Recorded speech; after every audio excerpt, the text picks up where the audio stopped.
What is going on, everybody? What is going on? The Catch fam. I hope you guys are doing fantastic today. Hope everyone has had a great weekend. It's Sunday night, and that means we are hopping into some live 2025 fantasy football mock drafts with you guys. With the Catch fam, we're going to run 2 mock drafts tonight on Sleeper, 12-team, full PPR. You guys know what it is. We're going to have some fun. We're going to talk some fantasy football. We're going to keep our preseason reactions going. It's going to be a good night. So I'm going to send out the final warning here. Draft is already full. Once this draft ends, make sure you guys are paying attention. We will be dropping a second link tonight as well. So we got Pete in the house. What's going on, man? Not much. I am pumped up. We had a full weekend of football, basically. Lots of little tidbits. I feel like there were a lot of losers this weekend. Maybe not a whole lot of winners for us out here, but a lot of losers and a lot of stuff to talk about. So I'm excited here. Get a couple of draft ins because I've been complaining. I haven't been picking high enough. And now with the 1-4 tonight, I'm excited to figure some things out. There you go. Luck fell your way. Well, I guess no random order anymore, but I'm the first one here. I forgot about that for a second. Yeah. Forgot. We get first dibs. I always just got to pick something kind of random and try to switch it up. But good for you, getting some practice from the 1-4, and we've got all of our leagues filled. I will say I might be able to squeeze in one more league if we get enough people who want to do it. But I know you're looking forward to being in. We got you in 3 leagues this year, I think. So it should be fun. And yeah, I'll take a quick look. I kind of did this each stream the past 2 days, went through just some quick stats from each of the games. We just had 2 games today. We, of course, had a tie between the Zach Wilson-led Dolphins and the Tyson Bagent-led Bears. Nonetheless, here, a couple players to watch for in this game. Devon Achane got a little bit of action, 3 carries for 22 yards. He did average 7.3 yards per carry. No catches for Achane in this matchup, but I think the bigger question is kind of the battle between Ollie Gordon and Jalen Wright, and like who the presumed handcuff would be behind Devon Achane. And well, we didn't really get an answer because not only did both of those running backs have pretty decent days, but so did Alexander Mattison. So we look at the stats here. Ollie Gordon had 8 carries, 33 yards on the ground, and a tutty. He also had a reception that went for 39 yards. Jalen Wright had 9 carries, 16 yards, and a tutty. And Alexander Mattison, 3 carries, 8 yards, but a touchdown, and he also had a catch for 21 receiving yards. I feel like we got no answers there, and that was really the only thing to watch for fantasy-wise in this game. Tua got a drive-in, 5 of 6, 27 yards, whatever. In terms of receivers, we did get a little Malik Washington action, a little Nick Westbrook-Akine action. And speaking of the Dolphins, I do want to mention this. Jalen Waddle is hurt. Surprise. He is a... Shocker. I mean, a true midseason form comes Jalen Waddle. He is dealing with an undisclosed minor injury, but I thought I read it was an ankle injury. Hold on. That's what Sleeper has in terms. It's just saying undisclosed, but he suffered an apparent injury against the Bears in their joint practice on Friday, and that's why he didn't play in the preseason game. But yeah, the injury is undisclosed. So I like when I read minor injury undisclosed, that makes me more nervous than just like knowing what the injury is. So want to put that out there. Jalen Waddle on the injury report.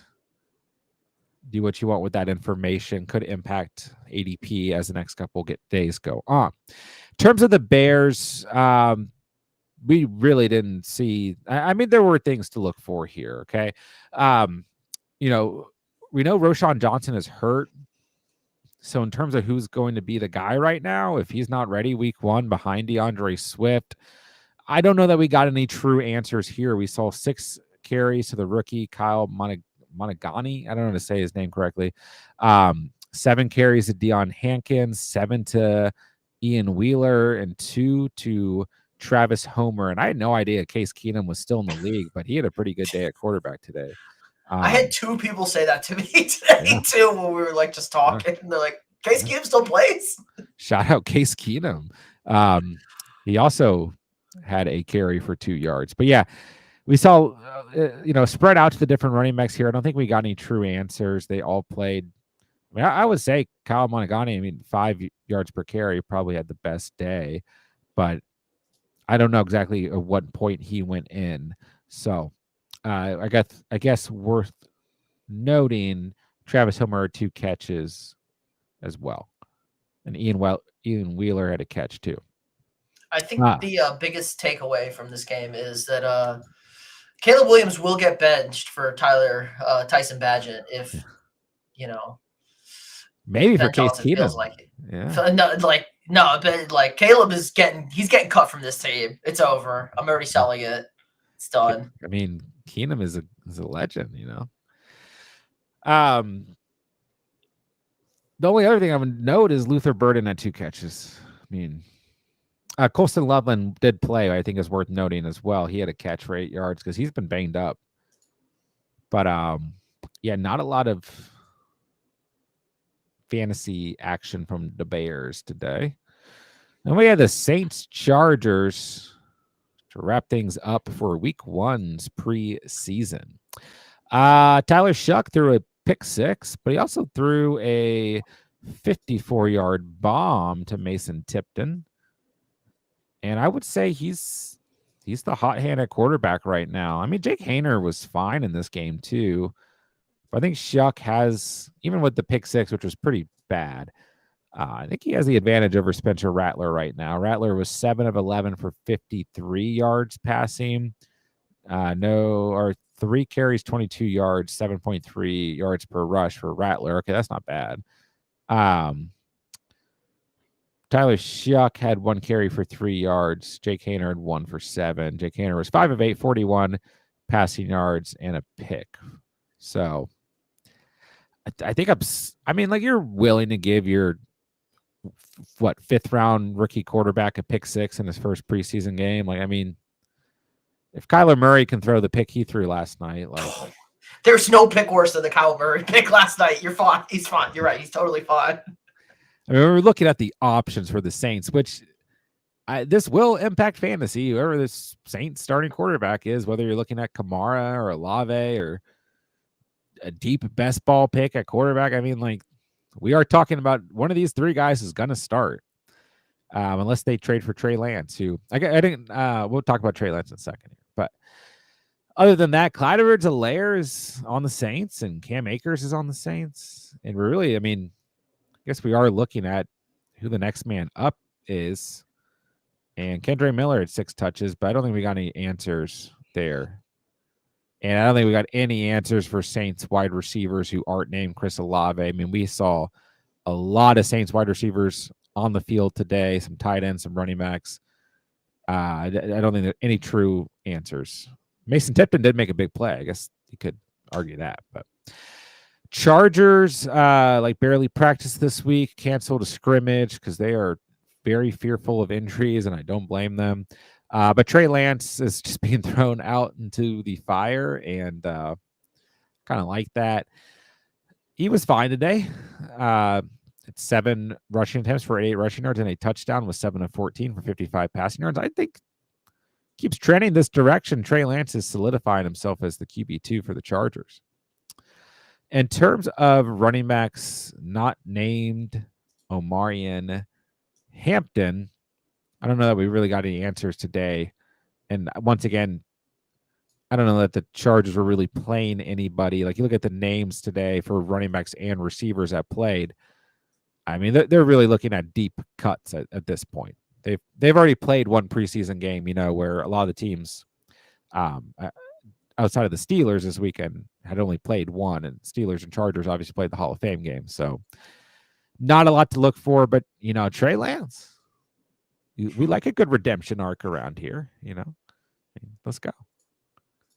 QB2 is like one of the best jobs in the NFL. So, but yeah, that is everything from today. And I've kind of broken down every preseason game from this past week throughout the course of the last 2 streams. But if there's anything that stood out to you, Pete, that you want to bring up, any players that you think maybe brought more fantasy opportunity upon them, or you want any comments on your Vikings, anything that you got, and then Okay.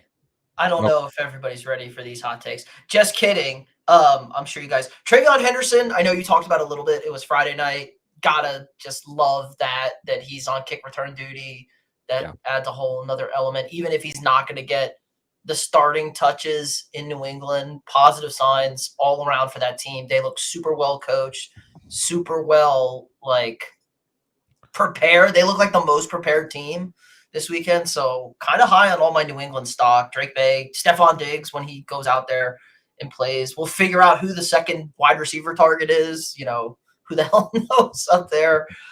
So I did like a lot of that. I mean, I got to maybe shout out to the man on the cover of my stream, Justin Fields. Like the Justin Fields mania is going to go through the roof. Just the Jets have an identity. They're going to play defense, and Aaron Glenn might call some pass plays, but they're going to run Justin Fields like 40 times a game. And if he dies, he dies. He doesn't care.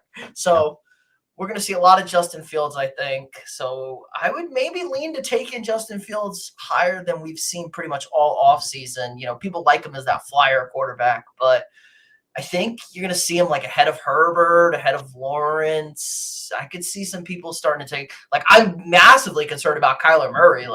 He's just given – short people a bad rep over there that he can't play quarterback, but nothing too crazy. I thought, the rookies, the rookie playmakers didn't look good at all. Mostly they didn't really do anything. Cam Ward and Calvin Ridley, that feels like a real thing right now. So I'm high on Calvin Ridley, and Cam Ward looked like he's got a little bit of something. And then injuries everywhere, little nicks and bruises to a lot of RB2s. Yeah, for sure. I mean, I think Travion Henderson, is probably the player in terms of fantasy, like ADP, who's going to see the biggest jump. And it is kind of funny because, he was fine for what he did, in terms of actually playing with the offense, but he's getting that jump from, a kickoff return, which is completely fine. I'm not bashing that or anything, but I mean, there is a world where maybe as the season goes on, he's not even utilized as a kick returner because he has such an actual role on the offense. But, Travion Henderson was already a player that in later rounds was a target for a lot of people this offseason. A lot of people a big fan of him. So I think that's just been solidified. And I have seen him just in the past 48 hours move up in ADP for sure. But yeah, Justin Fields, I think Justin Fields is going to be comfortably drafted. Earlier in the offseason, before the injury happened, he was being drafted in the Kyler Murray range. And I think right now, I won't be surprised if he starts to go ahead of Kyler Murray. So we're looking at, the elite tier up to Burrow, then Mahomes, Mayfield, Knicks, Goff. I think Fields is right there. Maybe you'll see him fall behind Goff, Kyler, Herbert, but I don't think he falls any further than that. And he definitely will be in the area of Prescott, Stroud, Purdy, but I think he'll be above them. I think the rushing upside will outweigh everything. And if he doesn't play another preseason snap and he stays healthy, I still think that's the case. And once again, Justin Fields was a player that before the injury was at times going in that range, and people weren't afraid to take him because of the implications in terms of rushing upside. So, I talked about this in today's video that I put out, any concern about the injury has now been wiped away. He's obviously able to use his legs. And the play that he scored the touchdown on, that was not a design run by any stretch. I mean, that was a, pressure, defenders in his face, and he made a play. Braylon Allen, or was it Braylon Allen or Isaiah Davis? Either way, backup running back who's not Breece Hall, helped him out. If you watch the play, he's in the end zone pretending like he's calling for a pass, and it helps shake the defender who could have been there to or tackle Fields, but it's still a great play by Justin Fields, and it's exactly what you want to see if you've had interest in Justin Fields this offseason, right? We don't really care about, and he was fine throwing the football, but we don't care about that anyways. We just care about, can Justin Fields run the football still? So yeah, that's it. And we know we can run the football. And yeah, the question is, can he stay healthy running the ball if he's going to run the ball a lot? Because I think they're just going to tell him like one read, maybe two reads, tuck it and go, man. Just, we don't really care. Don't turn it over. Yeah. So yeah, I was stoked about that. And yeah, Cam Ward to Calvin Ridley is definitely going to be a thing. And it looked good for sure. That connection is definitely there. And Cam Ward looked good too. And, obviously we have the injury to Tajay Spears. So Tony Pollard's another player his ADP is rising just slightly, nothing crazy, but like he is for sure a player in the range where he goes that will be drafted. It's not even a discussion. I was happy to see some JJ McCarthy to Jordan Addison this week. Too bad we don't get it for the first 3 games this season. It's okay. It's there. And that's all that matters to me. But yeah, I mean, obviously a lot to break down, and we went through everything past 2 streams. So once again, in the chat, if you guys have anything that has stood out now that we are officially done with week 1 of preseason, whether you guys want to overreact or underreact, let us know. And we'll break down some more of it. Let me see what's going on in the chat. We can keep getting into it. All right.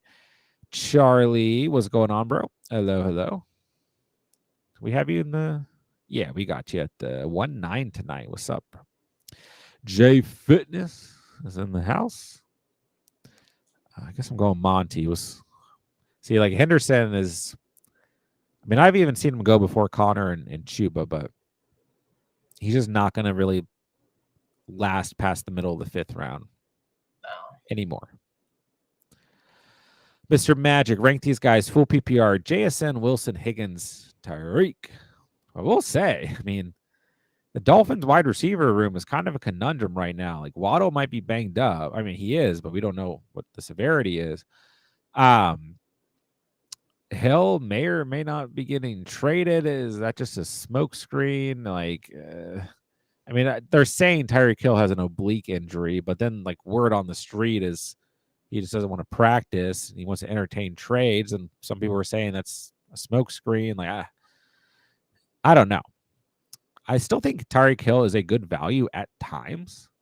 Depends on your build. Depends on how far he falls. But I think ultimately I would view this tier basically exactly in this order. I'm still higher on JSN than consensus. I might put Garrett Wilson in front of JSN. Those two are really close for me. And I really like Higgins, but he's kind of a knockdown just because I think, he's a bit boomer bust still. I love T. Higgins. I think he's a great value coming off a season where he averaged over 18 fantasy points per game. But I'm not confident in T. Higgins being my wide receiver 1, if that makes sense. It depends on the build. If he's a wide receiver 2 or 3, I feel really good. But a wide receiver 1, yeah, I mean, like, look at Pete's team. Sorry, I guess I'm kind of calling out Pete's team tonight. For a double hero RB approach, like, you have the upside at running backs. Like, I don't hate it, especially because there is really good value at wide receiver between, the 4th and 7th round. So I don't hate it, but it just kind of depends, I guess, on what wide receiver. I almost went triple. I really thought about going Chuba there too and just say, screw it, playing 3 running backs. We'll figure out wide receiver. Yeah. See, it's a tough tier. And tonight you see the board: Hill, Higgins, Garrett Wilson, JSN. So like these guys have a lot of shift to them per se. All right, sniped on DeAndre Swift. Heavy running back draft tonight. So I guess I'm going Tony P. But yeah, it's a tough tier wide receivers there. Should we fade A-Chain? No. No, never. No. I mean, whatever's going on with Waddle and or Tyreek Hill, I mean, these could only be positive things for A-Chain. He might get 140 targets at this point, Now, the less fluent the offense is and the more they struggle, the less they have key playmakers. That does impact A-Chain, but I think A-Chain is going to be completely fine either way, Here's a slight worry I have. Sure. So, say things don't go great. Does Miami play Quinn Ewers? Because Quinn Ewers is kind of lit up camp. He lit up the joint practice this week. They really are high on him. If things go south, say week 8, they're 1-7. They could just pack it up, and then you're playing Quinn Ewers, and A-Chain still has good value.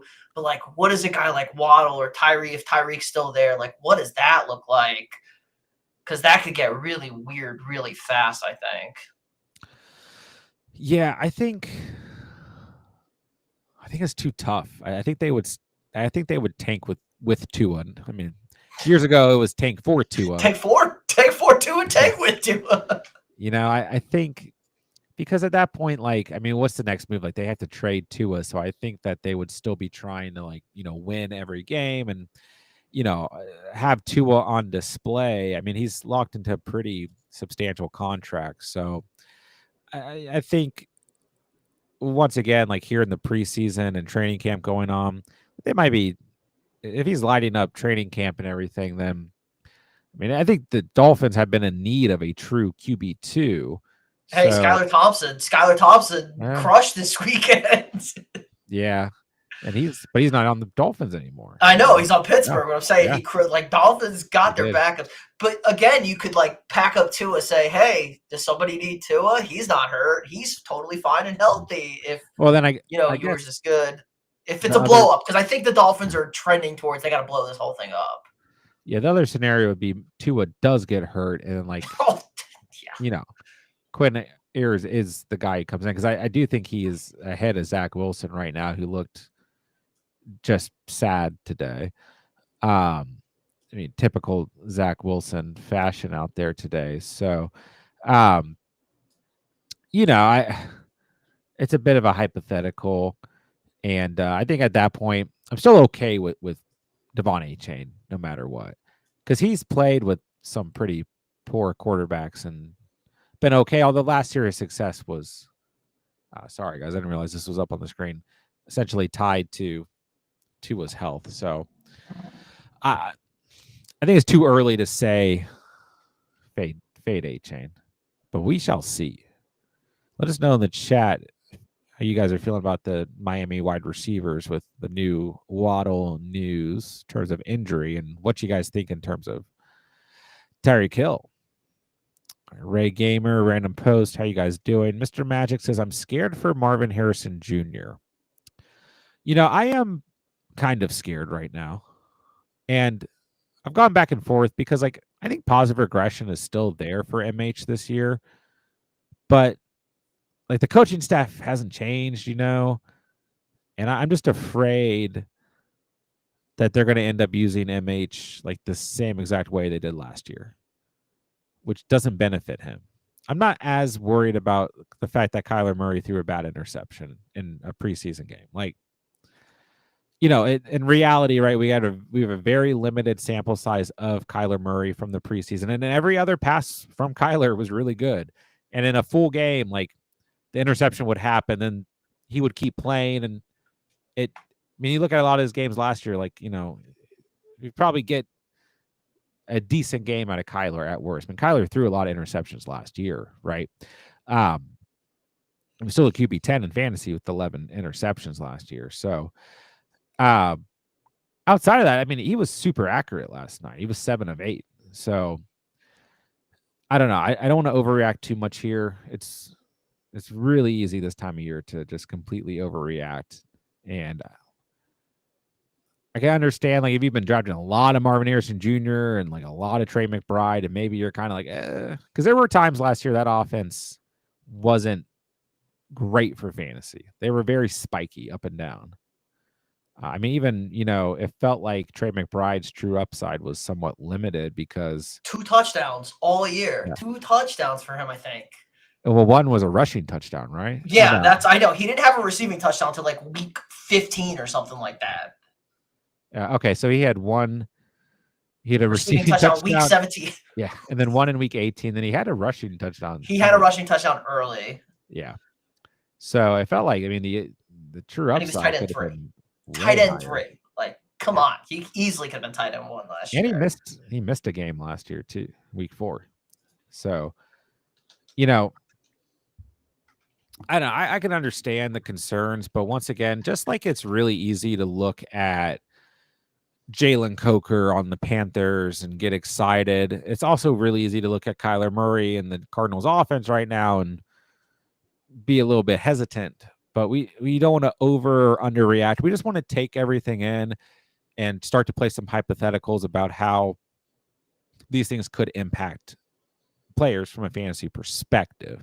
And ultimately, like I think the most substantial things to look at right now are the injuries, right? Like Matthew Golden's now going in the 7th round with confidence because Jaden Reed's walking around in a walking boot.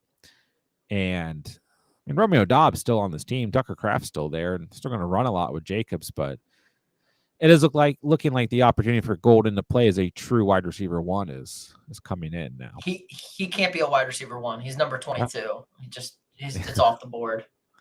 I mean, I like Golden more if Jaden Reed is healthy. I actually think it'll help Matthew. Like, it's not like there was a tremendous amount of targets or passing volume on this team last year, so it's not like the volume is just going to disappear if Reed is on the field. And I always think for rookie wide receivers, it's good if there is a talented wide receiver on the field. And ultimately, I mean, I think, like Romeo Dobbs is fine, but you go back to last year, the Packers weren't even in the top 25 in terms of most passing yards by team. They ran the football a ridiculous amount. So we'll find out. And I mean, he had Sauce Gardner on him, so it's kind of tough to get a read. But I still think, all things considered, Golden looked okay. What's going on, Andrew? He should have wore number 12. That's all I'm going to say. Pete really upset about 12. Number 22. Yeah. Well, apparently it was to honor his grandmother, whose favorite number was 2. But Malik Willis wanted $500,000, so he took 22. He should have took 12. Forget Aaron Rodgers. Yeah, I guess that number will probably, that'll probably be retired, right? That's gone, yeah. This is a tough pick right here. It's like the dead zone or wide receivers once Ricky Pearsall's gone. And Godwin sometimes falls to this area. I'm still okay taking Godwin. For me, it's between 2 players here. I'm going to go Dobbins. Starting running back. That's right. Running back. How early should Diggs go? I mean, once again, you have this stretch of wide receivers like mid-6 through the 7th round. I think Diggs could go anywhere in that area. And I think Diggs is a great value right now. I still really, really like Stephon Diggs where he goes in drafts, but like I think he could go before a Jerry Jeudy or even a Jacoby Myers, who I really like. But you see, like tonight, Rashee Rice falls to 6'4". He's really starting to fall in drafts, but Waddle, Adunze, Rice, Jeudy, Myers, Olave, Debo, Shakir, Addison, Diggs, Godwin, Golden, Agbukba, Cup.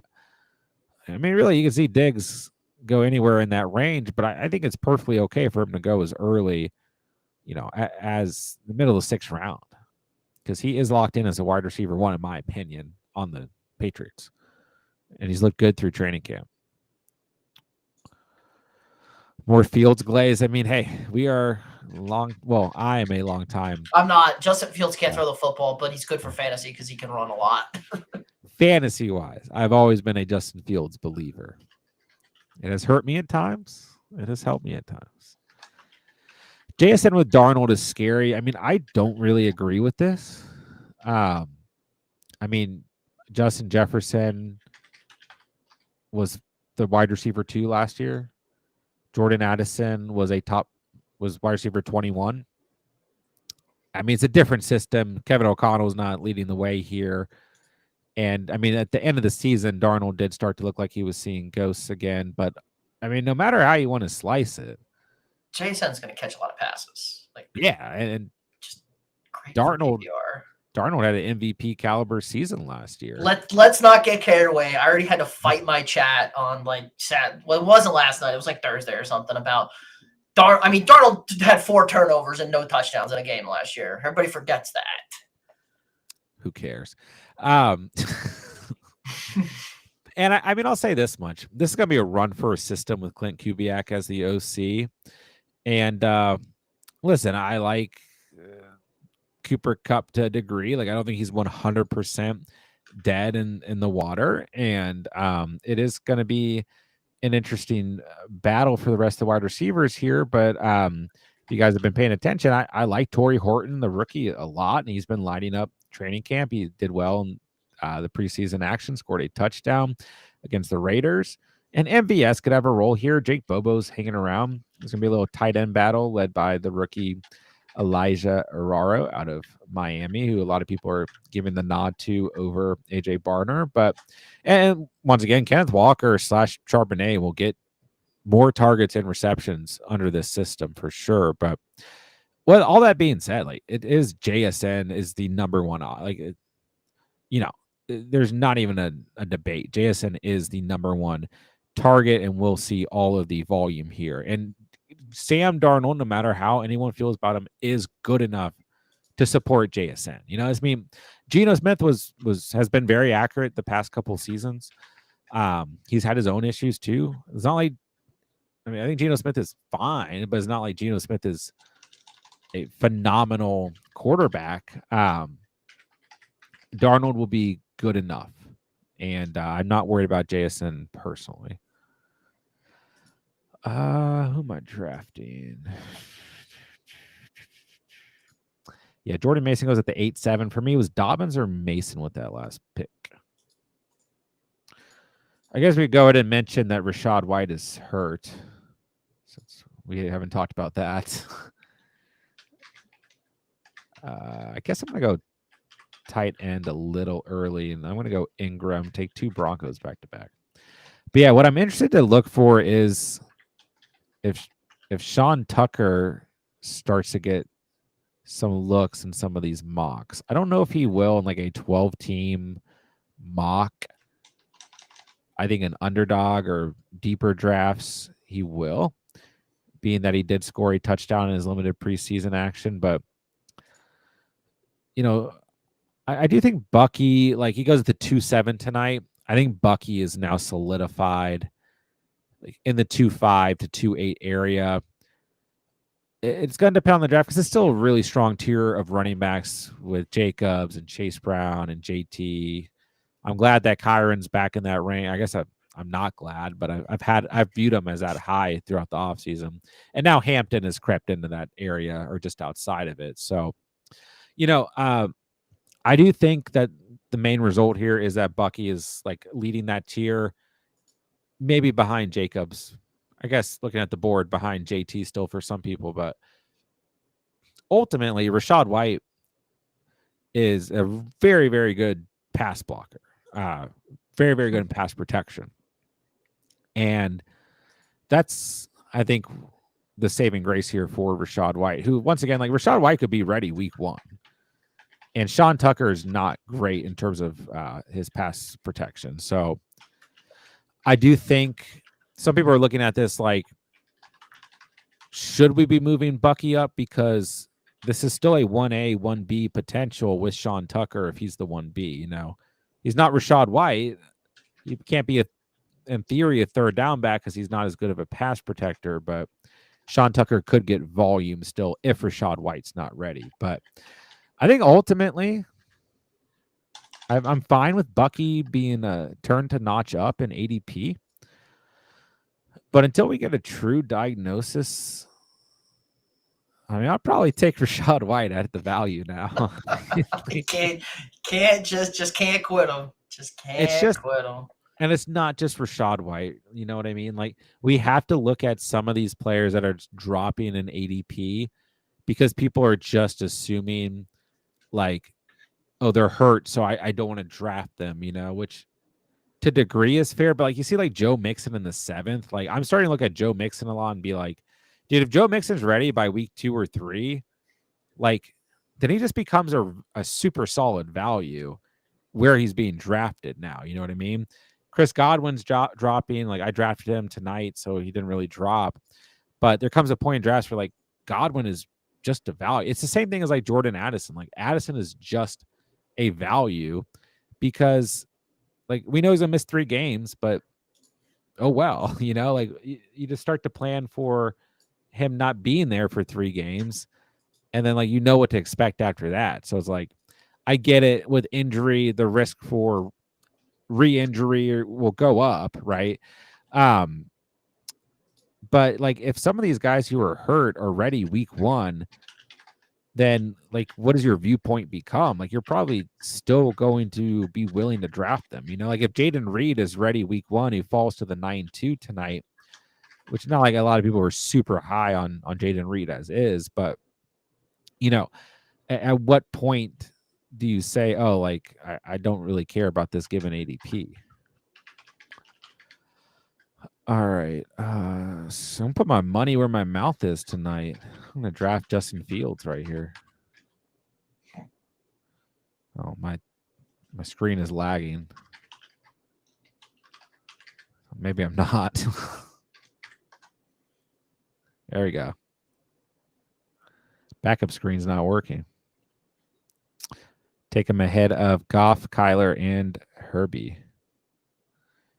Starting to practice a little bit, not waiting until the very last 2 or 3 rounds to get my quarterback and tight end. Yeah, I think we're in that time in the off season where we have to kind of prepare for that. What's going on, JW? I actually like Pete and John's team when I'm not drafting with them. There we go.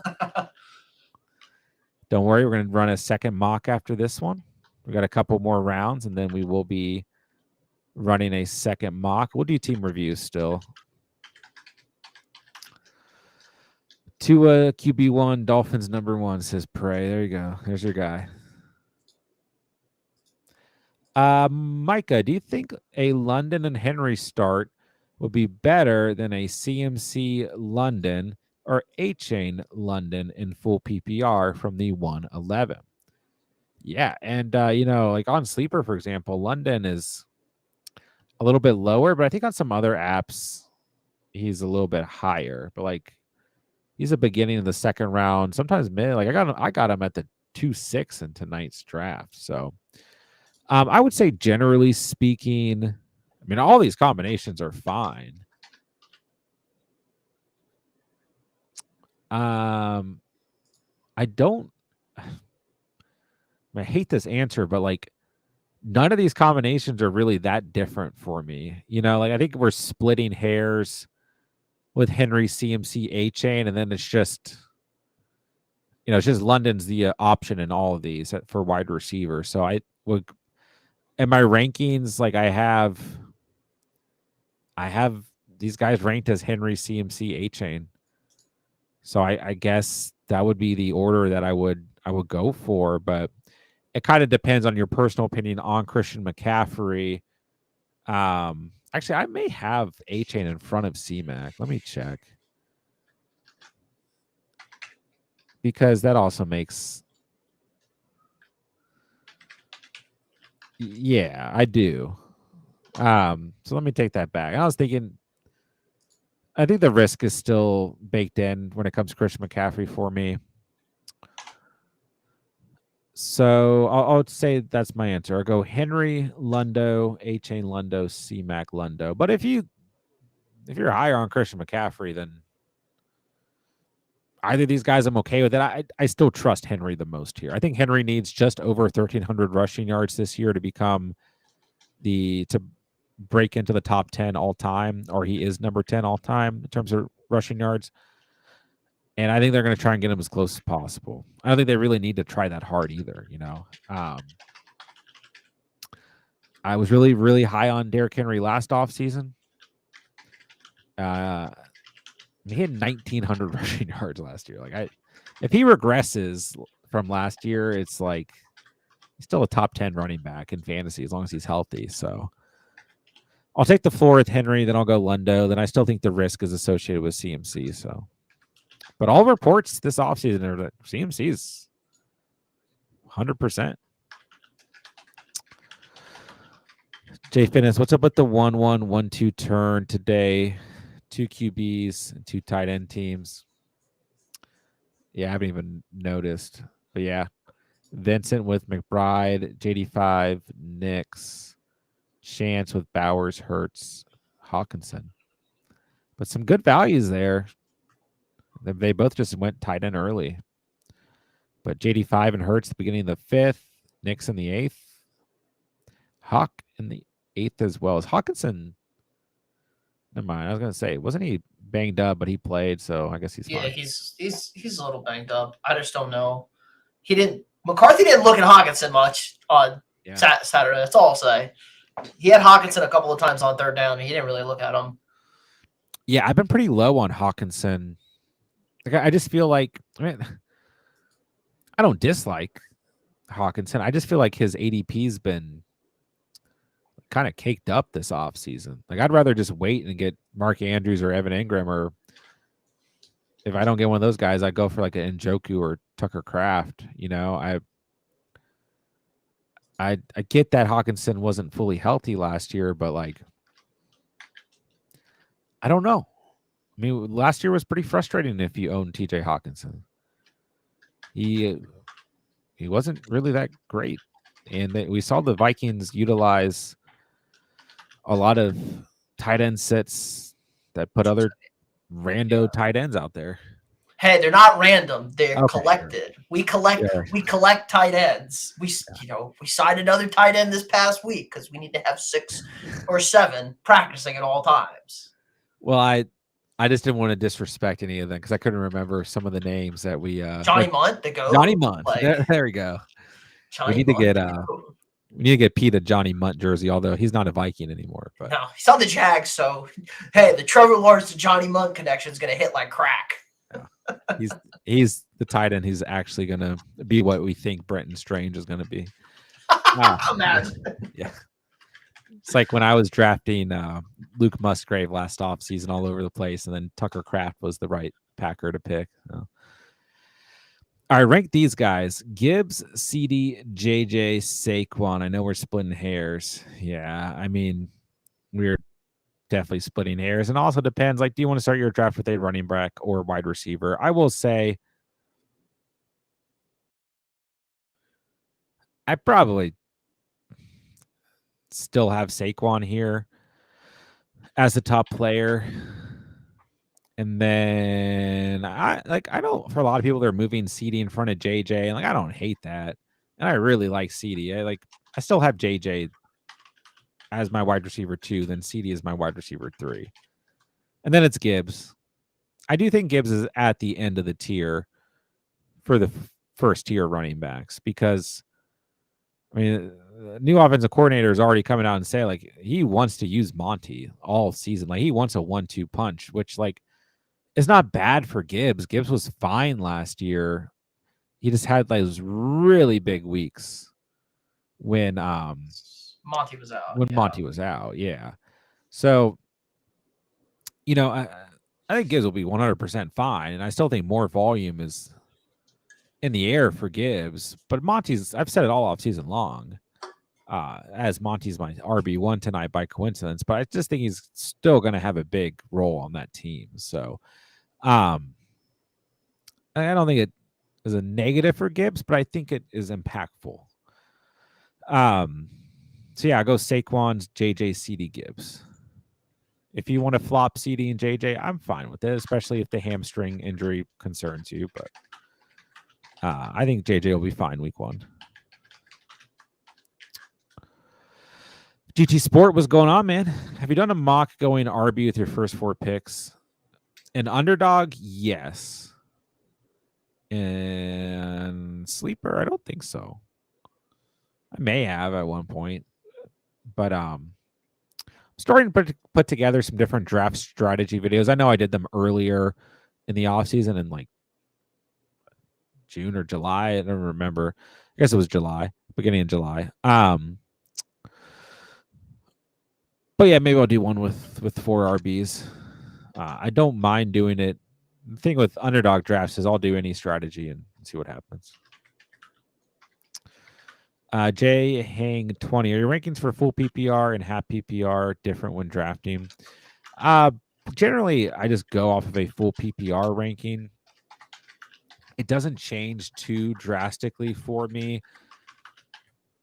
I just haven't sat down and done a half PPR ranking this year. I probably need to. I mean, it does impact things, especially if we're implementing both positions. Like running backs are going to have more value in half PPR. But for for half PPR, wide receivers are different because touchdown upside, touchdown potential is baked in. Mike Evans going to be, potentially more valuable in the tier he goes.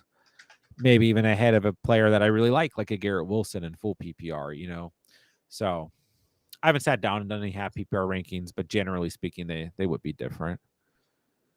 But I think also generally speaking, worst case scenario, you can still use like a full PPR consensus when drafting in half PPR. As long as you're focused on the running back position. Henry over Genty. Yeah, I still have Henry over Genty. And yeah, I think so. Rookies starting to scare me. Like, just, I don't know. It's kind of scary me. High rookies scare me now. Yeah, I agree. I'm fine with Genty, like generally where he goes. I am happy that he's kind of like, I don't know, tonight goes at the 1-9. I have Henry and A Chain in front of Genty. Genty C-Mac ends that first tier here for me. And it's really, I'm fine with either pick. If you like Genty or C-Mac more, it just depends on the risk associated with the two, like what scares you, And I'm not, once again, Genty's a player right now I'm not over or underreacting about. I'm not going to freak out about the preseason stat line. And quite frankly, it's not like Omarion Hampton like was lighting it up in preseason either. And he had a chance to make a big play and score a potential touchdown, but he rushed twice for 9 yards with 0 targets, 0 catches. And then he didn't play tonight because the Chargers are now horrified of any more injuries. But in the Hall of Fame game, I mean, it's not like a stat line that should move a player into the beginning of the third, sometimes into the second round. You know what I mean? So I will say, I think Hampton is starting to get a little bit uncomfortable for me. Like I am basically just Xing him out of draft boards. It depends. And I'm going to be in enough drafts that I'm going to have shares of everybody essentially. But like, I don't know. He goes at the 3-1 tonight. It's just a very steep price. And I'm not drafting him ahead of Kyron, Jacobs, Chase Brown, or Bucky or JT still. I just, if Rashawn Slater wasn't hurt, maybe I feel differently here. But, Hampton overtaking the like 4th round running backs, I'm okay with that. But a lot of those guys were going like, I don't know, like Walker's falling a bit right now. I feel like Kamara's falling a bit. Like when he was overtaking those guys and then pushing Cook and Hall, I'm okay with that. But now he's like not just pushing those guys and overtaking their ADP. He's like really moving up in ADP and taking over Higgins and Garrett Wilson, JSN. And I get it, but it's just starting to get a little bit uncomfortable for me. And I know it's a run-first offense. I guess you could argue it's going to be more difficult for them to throw now, but it's also going to be more difficult for them to pass now. And I think Hampton's going to be fine. There were games last year that Rashawn Slater missed and Dobbins was fine. But ultimately, I don't know. It's a little steep. I have no idea who I want to pick with this selection. Yeah, it's not great. It's not great over here. I need to go receiver, but I mean, Hollywood Brown's hurt. Cedric Tillman's hurt. Go with a Alec Ale Manor, some Torrey Horton. Dontayvon Wicks is hurt. All my late round guys. I guess I'll handcuff Chris Godwin and go Jalen McMillan. I don't know. I don't want to take 2 tight ends. Ferguson and Pitts are okay here, I guess. Could have gone Dak Prescott. I don't know. We'll go Jalen McMillan. He's fine there. Yeah, we'll see what happens. Harvey or Johnson at value? Probably Johnson because he's being drafted later. And I think, once again, Dobbins is the cheaper piece of that backfield. So why are we drafting the 6th running back 6 on the depth chart? Yeah, the depth chart is like Dobbins, McLaughlin, Estime, Michael Burton, Tyler Batty, Blake Watson, RJ Harvey, according to Sean Payton. So Sean Payton is like the worst person. He's the worst. Yeah. I like Harvey just fine. I do. And we've talked about this tier running backs a lot, even before Henderson broke out, so to speak. But Henderson, Harvey, Caleb Johnson, it's been and before Quinton Junkins had his issues, like those rookie running backs where they were going, it's been a discussion all offseason long. But I mean, Caleb Johnson had 8 carries for 20 yards against the Jags. Harvey had 7 for 25s. He had 2 targets for 4 yards ultimately. So, I mean, neither of these guys were uber productive. Caleb Johnson had a catch off of 2 targets for 6 yards. So it's obvious they're trying to get these guys involved and that they're going to be part of the team. But still have Dobbins. We still have Jalen Warren. What we do know is that the Steelers under Arthur Smith are a run-first team. I'm still of the belief that the Broncos, are a pass-first team. So I'll go Caleb Johnson. Okay, let's do some quick team reviews. And then we are going to hop into a second mock draft. So stay posted. We'll drop that link in the chat in a few moments. Jay Fitno at the 111 tonight.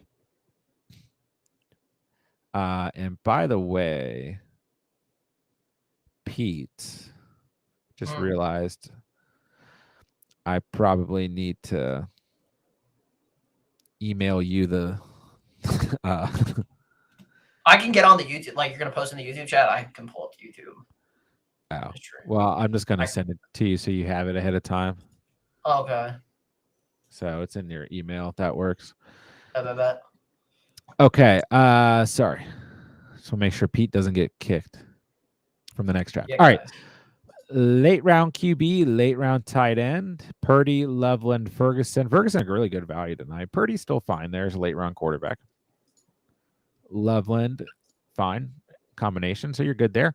H.N. Cook, Warren, Scadaboo, Najee, Puka, Sutton, Ridley, Adunze, Igbukba. I mean, pretty good value throughout this draft.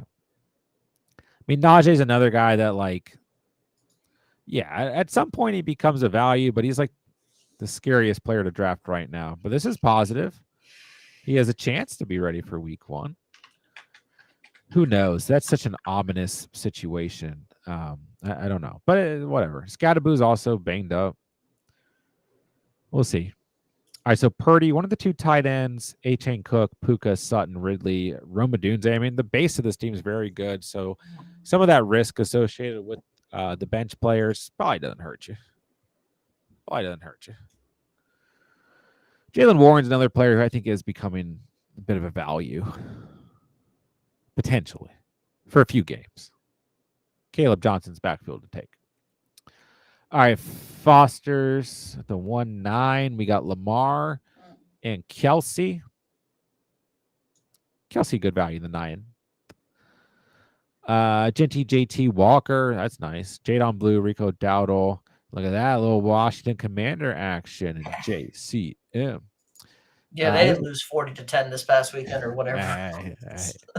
48-18 to be exact. Flowers, Rice, Matthew Golden, Josh Downs, and another rookie here in Kyle Williams. So starting Lamar and Kelsey, Genty, JT. I'm going to go ahead and say you're flexing Walker, starting Flowers, starting Golden, flexing Downs, but you will have Rice coming back into action. I don't know. Maybe he isn't suspended before then. So Rice, I think, was a good value pick for you, honestly, the way you built this team. So once again, you're taking a lot of dart throws on the bench, but the core lineup looks good. And those first 3 running backs, absolute studs. Prey drafted tonight. We've got Baker, Moneymaker, Andrew Goat, Tua, Sam Laporta in the 6, Henry, Kamara, Quinton Junkins, Rashad White. I like it. Get some risk associated running backs there on the bench. Amon-Ra, Evans, Travis Hunter, Ayuk, Kirk, Bateman. I mean, this is one of those teams that's kind of like an upside swing team. I mean, this could work out. Junkins is another guy that I think is starting to become somewhat of a value, but like, I don't know. We're going to have to wait and see. Like Ayuk, you can just throw on the pup on your IR and then pick up another player. So still not drafting a lot of those 2 players, but and I still believe in Rashad White. I always will. So Baker, Laporta, Henry, Kamara, St. Brown, Evans, flexing Hunter, flexing Christian Kirk. Or I think Kirk and Bateman are good flex options. So I think he kind of made up for the risk picks, 3 picks in a row there. So could work. Ray Gamer, don't feel good about it. What we do, man? Burrow in the 5th, fine. Andrews in the 9th, fine. Johnny Smith, another player I really feel like is becoming a good value in drafts. Like people just aren't drafting him, and like I don't know. I know. I'm going the other way. I was like way off the Steelers, and I'm like kind of going. I'm like kind of in on the Steelers now, listening to Rodgers and Mike Tomlin talk. Like I think their offense is going to be pretty good. Yeah, I've been drafting a lot of Johnny Smith as of late. Underdog, he's falling a lot. He's like an ADP like 178. And especially if I punt tight end, I'm like, I mean, especially if you go, like you look at Ray Gamer's team, he could have gone Jonnu in the 12th and then still got Jake Ferguson. Like, that's solid at tight. I mean, he had Mark Andrews. Even then, like he got Mark Andrews and Jonnu Smith. It's like, there's just a point where Jonnu is still a good value. I like them a lot more on the Dolphins, but like, he's just really falling in drafts. All right. Gibbs, Kyron, Chuba, Trey Benson, a good little running back room there. Tyreek, Meyer, Shakir, Jennings, Trey Harris, Luther Burden. I don't know, man. I mean, this is an okay team. You got Burrow, Andrews, Gibbs, Kyron, Hill, Myers. Then your 2 flexes. I mean, Chuba, Shakir, Jennings, even Johnny Smith. I mean, like you have options, and you have 3 or 2 rookies and Trey Benson on the bench. You know, Jennings obviously like big question mark right now, but another guy who like I think Jennings is just becoming a good value. Like there are some of these circumstances here in August that are just really pushing back certain players, and we gotta, don't get me wrong, some of these guys aren't going to work out or have issues earlier on in the season, but some of these guys are going to be fine. So is Jennings really hurt, or is he just not wanting to practice till he gets a contract, or doesn't, whatever? So yeah, I mean, there's a little bit of missed upside at your wide receiver position here, but you took a QB in the 5th, a tight end in the 9th. I think Chuba's fine in the 4th. I probably, like I said earlier in the draft, I think I have Garrett Wilson, Jason Higgins, and fronted Tyreek Hill right now, but still okay. Not as bad as you think. Do you think Junkins will be good to go sometime during the season? Honestly, just generally speaking, in the way that like legal issues are dealt with in the NFL, probably. Matt at the 1-6. Late round QBs, we got Goff and J-Lo. It'll work. We got Tucker Kraft at tight end. That'll work. Bucky Pacheco, Tyrone Tracy, Jordan Mason. So like a true hero RB team here. You're loaded up at receiver. JJ, MH, Devonta, Jamison Williams, Darnell Mooney, another guy. I mean, hurt, no timetable. We'll see. Adam Thielen. So you're starting Goff, Kraft, Bucky, then the hot hand at RB2. Then you know exactly what to put in at wide receiver and flex. JJ, MH, Devonta, JMO. Solid build for a hero running back team. Very solid. All right, your boy was at pick 112 tonight. Josh Allen early on, Dalton Kincaid later on. That's fine. I think I'd probably take another swing at tight end over Jerome Ford, even if it's like Hunter Henry or Zach Ertz. I still like Kincaid, but I do kind of find myself Kincaid's a part of a 2 tight end set for me, but it's fine. You can still fight on the waivers, right? B. Tom Adams. Adams, another guy falling a bit right now, as is Puka Nacua at times, but looks like Stafford's fine. Waddle, who's hurt but didn't really fall tonight. Cup, Keon Coleman, Pittman. C-Mac, Harvey, Etienne, Isaac Garando, smart pick there, and then Jerome Ford. So we're starting Josh Allen, Kincaid, C-Mac, Harvey, B. Tom Adams. Then I will say for me on this team, I think the flex is a little bit up in the air. Pittman could be a really good value here. It could just be Waddle and Cup. And I think ETN, I'm kind of leaning towards, I think ETN is going to be startable early in the season at the worst. So, yeah, I'm not super high on Coleman. I think Garando was a smart pick for this team. I think the flex is a little bit up in the air, but I'm not saying it's not doable. You got a lot of upside with those first 5 picks, though, for sure. Pete can't beat our speed. Get in the next mock. That does scare me. We'll make sure Pete's there. I'll be putting up the next mock draft link in a moment.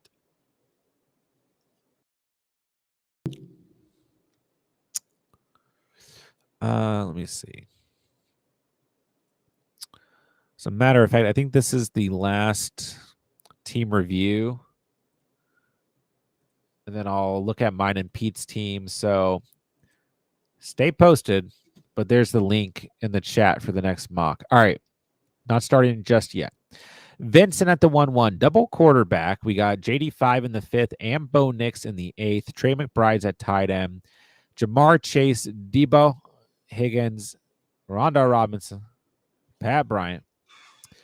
Running backs are Hampton, Connor, Brian Robinson, Dylan Sampson, Tyler Algier. So it's an interesting team because it's tough to go early quarterback and early tight end. And then you also took another quarterback in the 8th. So let's see here. You're starting JD5, McBride, Hampton, Connor, Chase, Debo. I think you got to flex Brian Robinson. And then that next flex is just up in the air. Dylan Sampson could be a really good value here, potentially, but everyone else is kind of a question mark. They all have an argument for sure. But I think if I take JD5 in the 5th, I'm not taking Bo Nix in the 8th. I think you got to go back-to-back wide receiver right there, even if it's a guy like Shaheed or Mooney, even Jaden Reed. You know, I mean, you just need the potential for the help in the flex because you have less skill position players because you went early QB and tight end already. So, and like, I don't want to rely on Debo as my wide receiver 2 right now. I'd rather take like a guy like Diggs or even Shakir, like where the volume is just secured, unless you really think Terry McLaurin is not going to be back with Washington. But even then, I like Debo less if Terry's not on the team. So, couple adjustments. It's hard to go early QB and early tight end. Landon Dickerson was carted off tonight. I feel like we're having a player like carted off like every game. He was actually carted off at practice tonight. So oh, public practice. Okay. Yeah. Yeah, that is a big loss for the Eagles. That's Tanks my Saquon stock. that's not good. Can put any weight on his leg. Go to pay attention to that one. Elite Division Sports, what's going on? All right, let me get Reverse's team. And we'll look at mine and Pete's team. The link for the next mock is in the chat. We'll get that filled as we continue chatting here. No pun intended. All right. CJ Stroud, I think a fine value in the 12th. David Njoku, a good value in the 10th. Brees Hall, DeAndre Swift, Joe Mixon, Javonte, Nick Chubb. Kind of low on Nick Chubb right now, but your last running back, I don't care. I'm a little higher on like Rico Dowdle or Braylon Allen. But that's fine. I think outside of that, though, you got really good value at running back in this draft. Nico, A.J. Brown, Metcalf, Pickens, Pearsall, Tillman. Yeah. Got value all over the place here. So we're starting Stroud and Njoku, Hall, Swift, Nico, A.J. Brown, Metcalf, Pickens. Very solid squad. Mixon on the bench, Pearsall. Like, I get it, guys, but I think Javonte's okay as a late round running back. Like, is there RB4 or 5? So, yeah, this is a fine team. All right, let's roast Pete's team. What about that stat line from Mahomes this weekend? That was the best stat line you'll ever see in a game. I said it last night. Just amazing. Yeah, how about that? Mahomes, Tyler Warren, I like it. Barkley, Jacobs, Ramondre, Spears, Tootin. I honestly think these back-end running backs are all good values still. Higgins, DJ Moore, Worthy, Judy, Addison, nice stretch there. And my guy, Donta Thornton. So starting Mahomes, Warren, Barkley, Jacobs, Higgins, Moore, Worthy, Judy. Addison obviously can work in here as well. Find enough bench running backs, Donta Thornton, you're kind of swing at the end there. So, yeah, this is a team. If you went, we talked about earlier in the draft, like sometimes Higgins worries me as a wide receiver 1. This team's fine, in my opinion. A lot of upside at wide receiver. Double hero RB build. Good I think Addison being there as my 5th wide receiver really helped this team out a lot. Yeah. For sure. Yeah, solid team. That's kind of what you have to do sometimes in a double hero RB approach is just take those dart throws at running back at the end of the draft. You're relying on Barkley and Jacobs, and you should be able to. All right, what did I do? Fields in the 10th, Ingram in the 9th. I did the opposite. I went like heavy wide receiver, basically 0 RB. Monty, Pollard, Dobbins, Bigsby, Allen. Got a different Jaguars running back than you. Not a lot of upside here at running back, but the opposite here. I have upside at wide receiver. Neighbors, London, JSN, McLaurin. And really with those first 4 rounds, like the best value was just at wide receiver. Now you could go Nico or Amon-Ra or Puka over Neighbors. That's fine. But like London, just too tough for me to pass there. JSN, too tough for me to pass. McLaurin, once again, too tough for me to pass. So that's really why this draft went how it did. Godwin in the 7th, semi-handcuffed with McMillan, maybe. I know, elephant in the room is Emeka Bukba. But yeah, I like this team. Fields, Ingram, Monty, Pollard, Neighbors, Lundo, JSN, McLaurin would be the starting lineup. Pretty solid. All right. Okay. Let's switch gears. We have 4 spots in the mock draft coming up. Any fantasy questions, fantasy reactions, preseason reactions you guys have, get them in the live chat. And we're going to go ahead and switch to mock draft number 2. So you guys get on in here. Thank you to everyone who was part of the first mock draft.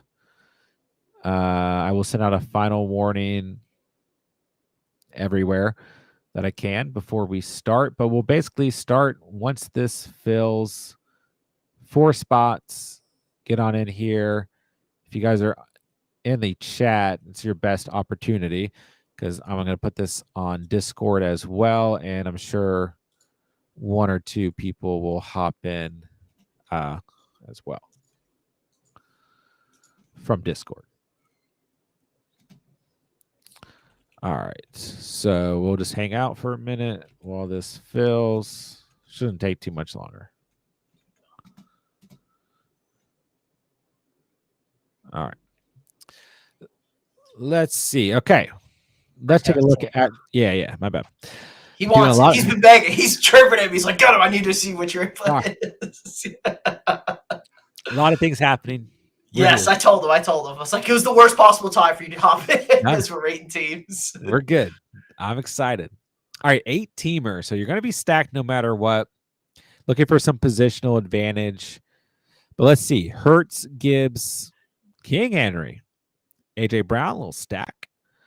Tyreek Hill, Kittle, CMC, H-Chain, Kamara, MH, Pickens on the bench. I mean, this is pretty solid.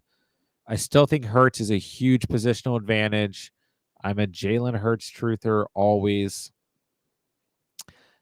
And I think Kittle is undoubtedly a positional advantage. And that is one thing when it comes to 8-team leagues that I always look for at quarterback and tight end is obviously you still want to be able to land a top 5 guy at both of those positions because the difference between a lot of teams at quarterback and tight end is going to be few and far between when we start to get outside the top 5. And I think that Hurts and Kittle absolutely give you that chance, right? You're loaded at running back, which I don't hate. I'm as high on AJ Brown as he possibly can be, so I'm fine with him as your wide receiver 1. I think Hill is fine. Like you have the least advantage at wide receiver on this team. Sorry, let me send out the final warnings, and then we'll start. He traded a bunch of his depth to get Tyreek and Kamara and CMC, which I think was work. He got rid of James Cook, Joe Mixon, Waddle, and Debo for CMC and Tyreek, which that feels like a win. Yeah, and then he gave up Terry, Monty, and Cup for Kamara, which I think he could have used Terry on this team. Yeah. I would have probably preferred keeping Terry after doing the first trade. But Kamara's, I don't know if Kamara's, you got Gibbs, Henry, CMC, and A-Chain. You have 4 first-round running backs. Yeah. So which is good. Like you're in an 8-teamer. You need something like that. Yeah. I do think Terry would have been more crucial than Kamara, but it's just hard to dispute a team like this, you know. Yeah, I mean, team's super solid.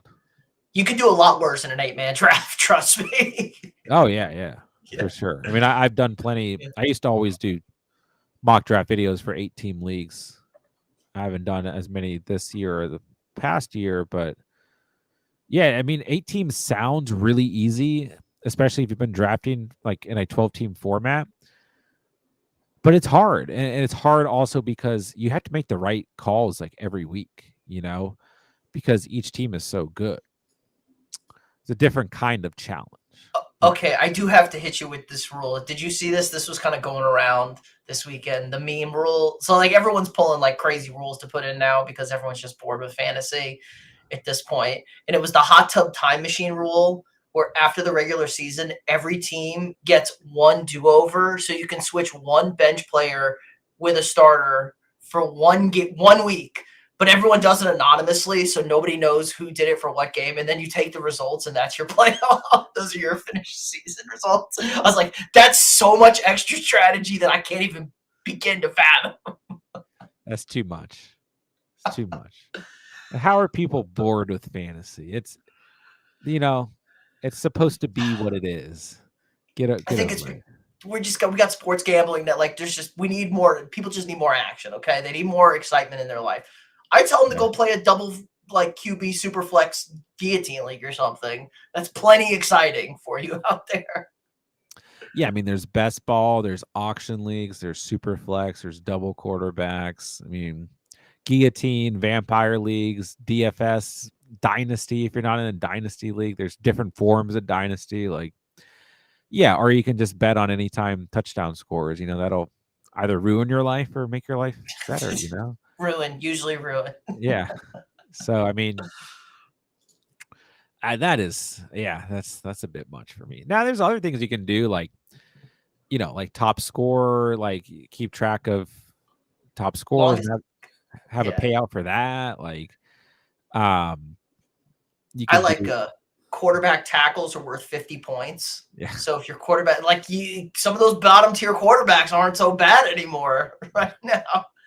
I do Justin Fields feels great. Justin Fields might be QB1 in that league.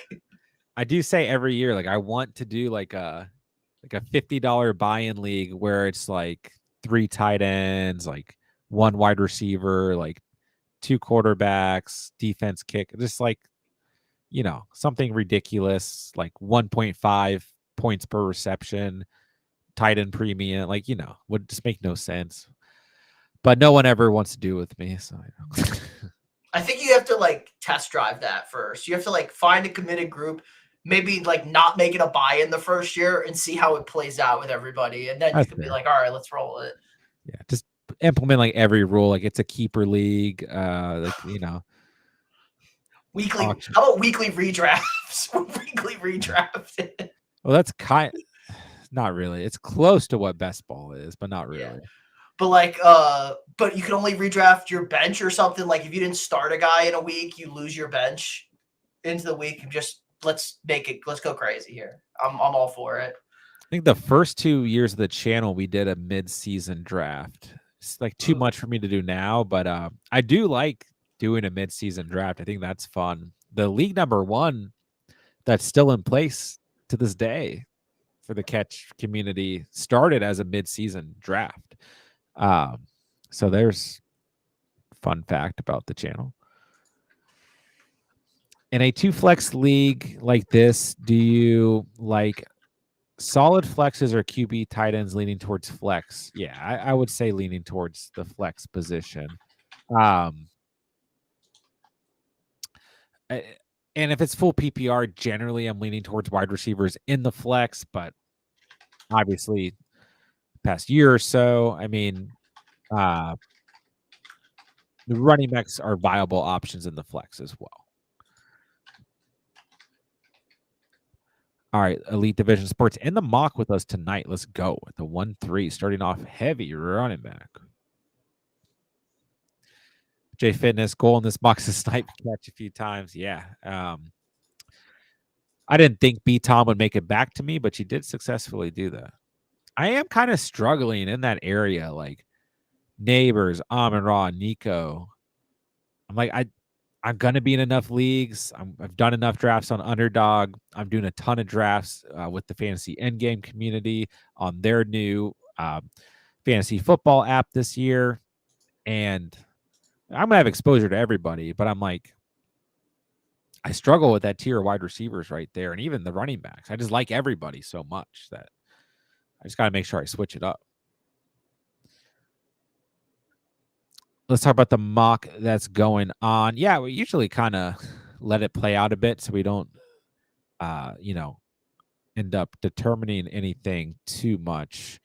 But so far, I mean, yeah, we have 2 teams coming out the gate with a triple running back strat and a little bit of a bumped up ADP for Alvin Kamara ahead of Hampton and Hall amongst others. And then Kenneth Walker taken with confidence at the 3-8 as well in this draft. A little bump in ADP for him. Pushing back a couple wide receivers in this draft. I'll take Garrett Wilson happily here at the 310. All right, I got one for the fun league, J Fitness. One knotted down here. Yeah, other than that, this is the worst draft. I go double wide receiver to start. This is the worst. This is already, this is an aggressive draft at the running back position. That's for sure. That's why he's got to be prepared. You never know what's going to happen. Well, I could realistically see Walker, Cook, and Kamara all going in the 3rd round. I don't think it's that crazy. The order may be a little bit out of play here, but yeah, I mean it's tough because now you're going to constantly feel throughout this draft that you're reaching at the running back position no matter what you do. So I'll take Terry McLaurin. I'll keep saying, like, when Terry McLaurin's here in the 4th round, I'm going to take him every time. I just think he's going to be back with Washington. So I have a tough time passing on him early 4th round, no matter what. He was going kind of mid 3rd round, end of the 3rd round at worst before all the, holdout and trade speculation started to go on. So I think it could be one of these players come week 1, depending on when you drafted, could end up being a really, really good draft day value. But outside of that, I mean, the draft is pretty straightforward here. Nothing too crazy, but yeah, starting off aggressive at running back. So, oh my God, Vince is killing me right now. Quad running backs. I was like totally prepared to take James Conner right there. I was like, no way he's going quad running backs. Yeah, that's pretty early for Conner too. Yeah, I guess. I mean, oh my God, we're gonna have to go Monty. Yeah, we're going. This feels gross. We're reaching tonight. I'm going hero running back with C-Mac and just going to see what happens. Kamara finished top 10 in full PPR. I mean, I have been a Kamara fan all off season long. I mean, he was RB9 last year. The bigger question is, what is his offense going to be? What is the quarterback situation going to look like? I guess we saw a flash from Tyler Shuck tonight. So, I mean, it's not like they played with great quarterback play last year, but at the same time, we do have to remember that they did until, Derek Carr was hurt. I mean, the Saints were the best offense in the league for the September last year. The first 2 weeks, they were cooked. First 4, I guess the Philly game was low scoring, but Kamara was okay in that game. But they were good the first 4 weeks. But yeah, the first 2 weeks, they were literally, if I'm not mistaken, the best offense in the league. And I mean, they played Carolina and Dallas. So 2 of the worst run defenses in the league. And we'll see. But I like Alvin Kamara. I still am probably taking Breece Hall, Hampton, Cook, Walker in front of him. But hey, I mean, if you're drafting there at the 3-3 and Kamara's your guy, you're not going to get him back at the 4-10, more than likely. So hey, go ahead and get your guy. I'm never going to knock you for it. The thing about Kamara is they are so bad he's not going to play in the fantasy playoffs, even if he's slightly injured. I mean, isn't that that's what happened last year? He didn't play week 16 or 17. So I remember what the injury was last year. But yeah, I mean, Kamara was solid last year. He only had 1 poor game, and that was week 7 against Denver. Outside of that, he had double digits every game. Then he didn't play week 16 or 17. And like the whole Saints offense was literally injured. Taylor, I assure you, no Saints players finishing top 10 anything other than maybe interceptions. See. Yeah, I like Kamara a lot, but I think he's being pretty appropriately drafted where he generally goes. So we'll see. We'll see. Age is also a factor here. He is age 30. But I once again, I like Kamara all off season long. We'll see what happens. But yeah, we're pushing for. Now we're seeing a little bit more action at other positions. Be interesting to see like what kind of value we get at other positions in this draft, as running back was butchered early on. I think there's already been some good value elsewhere. All right, let's see. Any other preseason reactions that I really want? I thought the Panthers looked pretty good. I think it's tough to get a read on that game because it's preseason and it was the Browns and the Panthers. And we got a good sample size out of Shedeur Sanders as well. But still don't think he's ready to be the QB1. And they still don't really know what they like. The reports right now are that the Browns are going to go into the season with 4 quarterbacks. Yeah. So who's the odd man out? Who are they going to try and sneak on the practice squad? Yeah. I mean, Dylan Gabriel's still banged up. Yeah, maybe you stick one on the IR and then face that road when you have to. Because what's the rule now with the backup quarterback, emergency quarterback thing? Like, I don't even. Yeah, I mean, you have to roster him, but he doesn't count towards being dressed on game day. Okay, yeah. So it's going to be Flacco and Pickett, and like that's the only thing I'm 100% sure of, and I'm pretty sure it's going to be Sanders. And then do you just like try and get Snoop Huntley on the practice squad and keep Gabriel, or put one of them on the IR? I thought Sanders looked really good, but there's still some fundamental stuff that wasn't great. It was like he was like the exact Shadur Sanders we saw in college. A lot of the issues. It was a major overreaction for a preseason game. Like he played out. He was like mediocre. It was fine. It was a fine performance for a rookie quarterback. But he's got to stop running backwards. He just runs backwards too much. Just stay in the pocket and let it fly, baby. Holds on to the ball a little bit too long. Stays definitely the running backwards is an issue. Like you do that against first stringers. You do that against you're doing it against the Panthers. Do it against the Eagles and see how that plays out, or do it against the Steelers and see how you feel after that. But very accurate, and like that second touchdown throw was like, I think it was more impressive than the first touchdown throw. Some good, ability to stretch plays as well, which I guess is like in between what he did in terms of running backwards too much, but good pocket movement, I thought overall. I mean, it's just one of those players that everything's going to be like overly analyzed, you know what I mean? So we'll see, but I still don't think he's the QB1 there. And once again, it's tough to say in a preseason game between the Browns and Panthers, but I did think the Panthers starting offense looked how we would want it to look if we're hopeful on any Panthers players going into the year. T-Mac, undoubtedly the wide receiver 1 there, and I do think he will be very good from a full PPR standpoint. And I'm pumped up about Jalen Coker, man. So see what happens. I think for me, Xavier Legette is starting to be the odd man out in that lineup, unless Thielen gets hurt. I think they're going to roll with old man Thielen as long as they can. Let's see. All the Giants quarterbacks look good. Like, I don't know. That's another quarterback room where I'm like, they probably need to cut someone. Is it just going to be Tommy DeVito? But like, I mean, DeVito played just as well as anyone, and he has a lot of regular season experience, but like all 4 quarterbacks came out and played really well. Once again, preseason game, hard to say. You can't get rid of Jameis for the vibes. No, yeah.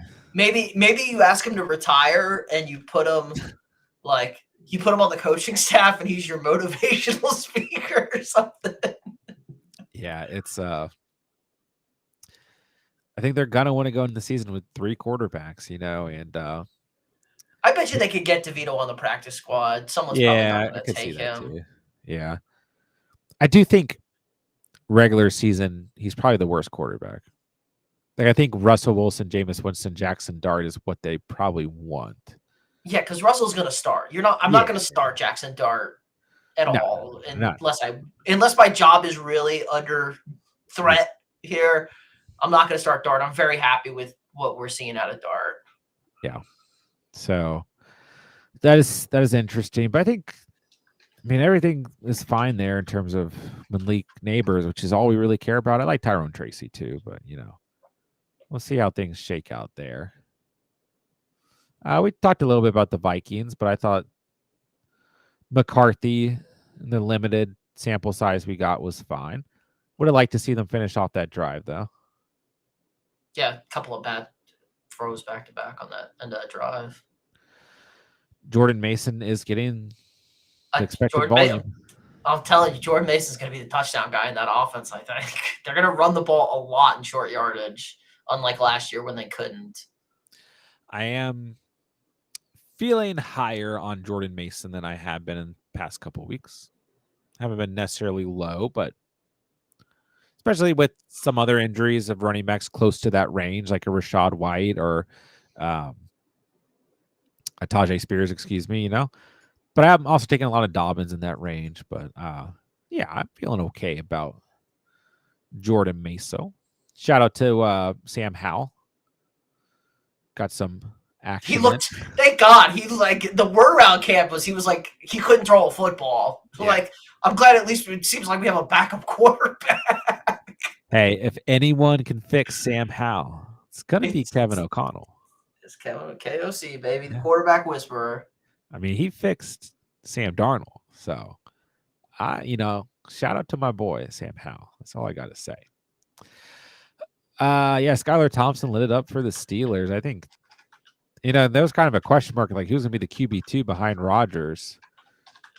And once again, they could go in the season with Thompson and Mason Rudolph. But was it Will Davis? Is that his name? The rookie who's hurt?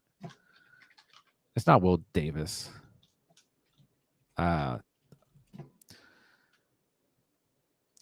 can't I remember the name of the Will Howard? Sorry, I was reading I'm over here. My chat's bullying me, so I have to yell at them. Will Howard, yeah, I mean he's hurt, so he's got a broken hand, right? I think. Yeah, I don't know exactly how that one's going to shake out, but that's kind of been the question: is like who's going to be ready as a QB2, and might just be Skylar Thompson. And then also we want to get some answers on the Steelers wide receivers, but I don't think we really got any answers. So I'll just have to leave it at that. All right, let me make this draft pick. 0 wide receivers through 5 rounds. I have Vincent going ridiculously heavy at running back. Brown should start Shadur. I mean, not right away. He's not ready to start yet. But it's a very, very promising start. Don't get me wrong. I guess I'm going Jordan Mason here. Nice. I got B-Rob. Hooray. Yeah, we swapped. We swapped teams there. Any tips for a 6-man league? Go for positional upside and go for upside in general. Get a quarterback early on, get a top 3 guy, get a Josh Allen, a Lamar Jackson, Hurts or JD5, get Bowers, McBride, Kittle, and then hammer out as much upside at running back and receiver as you can. 6-man league it's just tough. You got to play the right guys every week. You got to have an immense amount of upside on a weekly basis. You got to try and expose soft matchups. It's tough. You should come out of your draft absolutely stacked, but, I will kind of just be looking to alternate running back, wide receiver throughout the draft. And don't be afraid to go out and get quarterback and tight end early for the positional upside. What a steal on Laporta. Yeah, he fell a bit tonight, all the way to the 7-8. Not surprised to see tight end push back a little bit here. Kelsey gone at the 5-3 to your squad. Is Diggs going to play week 1? Yes. He is fully healthy. Allegedly. Yeah, he's listed as a knee injury, whatever. I'm not overly concerned about it. I'll say worst case he plays by like week 3. Like worst case he plays by like week 3. And I think for me, the way I look at it, it's a veteran thing. He doesn't need to play in the preseason. We'll find out. But yeah, I mean, you get him at the 7-3 there. I think it's a good value. I'm not taking Kelsey before Laporta, I can tell you that much. Andrew says, I don't like my draft so far. doing kind of like a bounce back strategy, as I like to call it. Receiver, running back, receiver, running back, receiver, running back, receiver, running back. And I think your team's fine so far, Andrew. I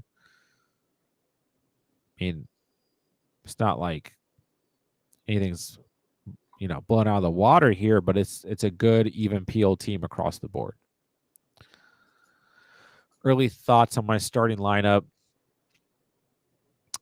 Hurts, Kelsey, Waddle, Diggs, Barkley, Kyron, Kamara. I mean, all your upside presumably is coming from everything other than wide receiver, which scares me a little bit. I mean, really, your draft is contingent on how wide receiver plays out the rest of the draft, but there's nothing really left at wide receiver. There's some. No, there's not, and I'm very sad.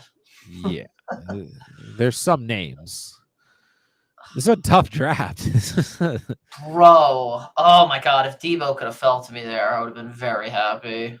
I like Jennings. Jennings is like the last name here. I'm kind of like, okay, I'm good at that. But like, I can live with. I have two top receivers, so I can live with Jennings as receiver 5. yeah, you're fine over there. You're fine. But I hate this. Everybody hates their. I like this. Everyone is like, "What are we doing right now?" I love my draft. Having to think. Everyone's having to think real hard on what we're doing right now, which is very different. Yeah, it's good practice because like you need to be put in these positions where like, you get into a home league and one guy just starts doing something because he's like, oh, I'm going to do this and no one's going to expect it. That stuff happens, and then everything's kind of thrown off. We kind of it's not like I'm calling anyone out here, but we have two people drafting just a little bit differently. And on top of that, drafts are getting harder. This is something I've been talking about all weekend long. Like, people are locked in, ADP shifting a little bit. We just got through week 1 of preseason. People are overreacting. People are underreacting. ADP is changing. Players are moving around. And people, once again, are just locked in general to fantasy football, especially in comparison to just where we were a month ago. So drafts are more difficult right now. And it's the time to really start getting prepared. And once again, I've already done a few real drafts, and I'm not talking about best ball formats on Underdog. I've drafted real teams with Fantasy Endgame. They've created their own entire app, just like Sleeper or ESPN or Yahoo, and they're already hosting real leagues. And yeah, I mean, real drafts right now, they are not easy. And the ADP is always a little bit perplexing, for lack of a better word, when you're actually drafting. So I would just definitely start to try and get in some uncomfortable positions. And at the end of the day, the quarterbacks are going to be the biggest ones, especially if you play in like a home league and stuff. That's where you're going to have to completely change your approach. Because I mean, I don't think Baker, Mahomes, Knicks are getting past like the 7th round. I don't think that. I think they're all going to be gone by the 7th round in a home league of 12 teams. The interesting thing in the real drafts I've done so far is that quarterback. And I do agree with what you're saying, but in the drafts I've been in, quarterbacks falling. I did one tonight where I was like, you know what? I'm going to take Jalen Hurts early because it was a 3 wide receiver set draft. So starting 3 wide receivers and a flex. So quarterbacks were pushed back a little bit. I got Hurts in like the 6th round, and I was like, okay.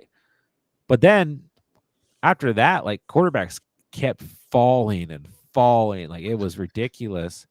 And I took Justin Fields as well in that draft. So yeah, I mean, I do agree with you. This time of year too is when quarterbacks start to get more seriously drafted, right? And in a lot of home leagues, it is always one of the more difficult positions to predict and to prepare for. Even in the drafts we ran last year with the community, like, by the time we were actually drafting, like, the consensus we saw on quarterbacks was completely different than what we saw in mock drafts. So it's always a difficult position to prepare for. And tight end can be really difficult too. That weird thing always happens with tight end. Like, once Kittle's gone, it's like people are going to start. There's going to be this point. Once the next 2 go, no matter how you prepare for it, the tight end scare, like, it happens every draft, So, especially when you're like, if you're like not drafting on Sleeper and you're drafting like ESPN, you see like your position spots, and it's like, oh, I don't have a tight end yet. Let me draft a tight end in my starting lineup. I'm not going to add 3 bench guys before I take a tight end. Yeah. Yeah. And that's another big thing. If you guys are drafting through Yahoo or ESPN, I think you'll be fine if you mock through Sleeper. And I'm talking from personal experience. But you do need to get somewhere prepared for the ADP of the other sites because it can really throw you off. Vincent says bully RB lead to the Laporta steal. Yeah, I mean this type of strategy can work out for sure if you hit on the right wide receivers. It's kind of similar to Elite Division Sports at the 1-3, except he goes quarterback, tight end. Like these are two teams where the upside and the flex players are going to be running backs. And you both got early round tight ends. And now you both have 2 tight ends through the first 9 rounds. So you have to hit on the right wide receivers, and it becomes increasingly more difficult to do so as the draft continues. All right, I was not prepared for this pick whatsoever. That's okay.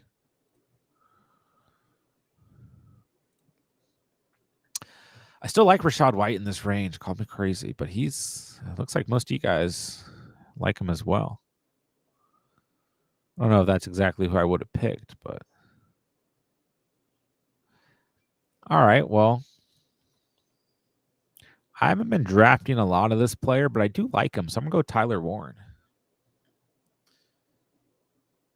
Because apparently tight ends are at a premium in this draft too. Again, running back tight end premium, an insane draft right now. But it is a little concerning, the quarterback situation in Indy. Like, Anthony Richardson can't read a blitz now, and his finger was facing the wrong direction, and Daniel Jones can't tie his cleats, it looks like. Like, he looks like he's 4. Like, it's not good in Indy, guys. It's not good. I think the only saving grace is the fact that Aiden O'Connell and Gardner Minshew found a way to support Brock Bowers. So at least the theory is there that Tyler Warren can be okay. So I'll just believe in that. But Warren, they just run the ball all the time. Despite everything, Warren has looked good. Yeah, he had a decent game. Yeah, and he's looked good through training camp and preseason, all that. So we will find out. I'm trying to prepare for this next pick. I think I know what I'm going to do. I got a couple questions. Cooper Kupp, baby. Here we go. Once again, I'm going to put my money where my mouth is. Going Justin Fields here. 12-man, J.J. McCarthy, Chase Brown, CMC, A.J. Brown, JSN, Evan Ingram, Flowers, Breece Hall. Flowers or Breece Hall in the flex. This is a good team for a 12-teamer. Obviously, you waited at quarterback. I'm okay with that. J.J. McCarthy, Michael Penix. Those are my 2. If I punt quarterback, those are the 2 guys I'll draft. Drake May, close. Cam Ward, T-Law in the discussion. And then Bryce Young, Stafford, 2 are still out there on waivers probably. But yeah, I like J.J. McCarthy. Keep in mind what quarterbacks are out there on waivers if things go south. But Chase Brown, how'd you get Chase Brown, CMC, and A.J. Brown in a 12-teamer? Did Chase Brown fall that far in the 3rd is what I'm assuming? I'm thinking Chase Brown fell. Or and CMC JSN. Fell. Or CMC fell. I'm thinking it's got to... What pick did you have? Hakuda Matata? What pick? I want to say he had like pick 11 or 12. Yeah, it's got to be a late first rounder. And I think the order goes CMC, Brown, or CMC, AJ Brown, Chase Brown, JSN, which is a really solid start for a 12-teamer. Unless this was a keeper league and he kept, because Breece Hall's here too, so he would have had to be in the 5th at that point. I mean, he got some really good top end value. Flowers is a good alternate flex option. Ingram's fine at tight end. Great squad for a 12-teamer, even if QB on paper is a little bit weaker, theoretically. 1-6 for CMC, Brown in the 2nd. Yeah. So you got Chase Brown in the third, at the end of the third. JSN beginning of the fourth, Hall in the fifth. Or, I mean, either, however it worked. You could have went Hall and then JSN in the fifth, maybe. Maybe, but I'm still thinking JSN went before Breece Hall. That team is really good. You pray to God JJ McCarthy can run the offense at all, and you're fine. Because McCarthy also has the running, which we saw a little bit this weekend. He's going to get some nice rushing yards. But even then, like, once again, that quarterback, there's going to be names here out on waivers that can replace if the situation goes south. So I'd be really happy right now. This feels like your whole league was overreacting to certain situations, and you took advantage of it. I've been keeping up to date with all the Packers training camp stuff. Matthew Golden is really impressed. Dobbs and Love are also looking good too. Definitely worth going after them in fantasy. Yeah, and I think right now, I mean, Golden has an elevated draft stock because, I mean, Jaden Reed's hurt. And I think Dobbs is always fine. Like, Dobbs is worth a late round pick. He has a good chemistry with Jordan Love and has, historically been a red zone option. But, like, what is the true upside with Dobbs is what I worry about. In deeper drafts, best ball drafts, I'm fine with Dobbs. But I've heard the exact opposite about Jordan Love, by the way. Matt LaFleur has not been happy with him, and he was bad in that preseason game, too. So I've heard the opposite about Love. I have heard Golden's been fine. I've heard their defense has been good, and I've heard Dobbs has been a little bit more involved. But I've heard LaFleur is getting kind of fed up with Jordan Love at quarterback. I have had the scaries about Jordan Love. And it's just kind of split for me because, like, I liked him a lot going into last year. Then he was hurt early. Then they ran the ball a lot. So I don't really know what to expect this year. So I just haven't really been drafting a lot of him. And in, like, a single quarterback league, like, I don't think you really have to aggressively chase Jordan Love. Like, you look at the QBs in that range. I'd rather just draft, like, Prescott or Stroud a tad earlier, or wait and go for that. Like, go for that tier is not even the right term, but, like, if I don't get Jordan Love, I'm not super, like, upset. I'll just take a JJ McCarthy or Penix or both of them or whatever, So I do like Matthew Golden, don't get me wrong, but if his draft stock gets too elevated, I think Jaden Reed is going to end up being the better value. And Reed might be fine week one. It's just hard to tell right now. I like Golden, but once again, we talked about it earlier. I like Golden more if Jaden Reed is on the field. I think it helps Matthew Golden. All right. 10-man full PPR and ESPN pick 8. How would you address the first 4 rounds? I find myself going Genty, Collins. Then I get stuck round 3. Then I feel the need to go elite quarterback in round 4. In a 10-teamer, I don't think you need to go elite quarterback in round 4 at all. I just really don't think you need to.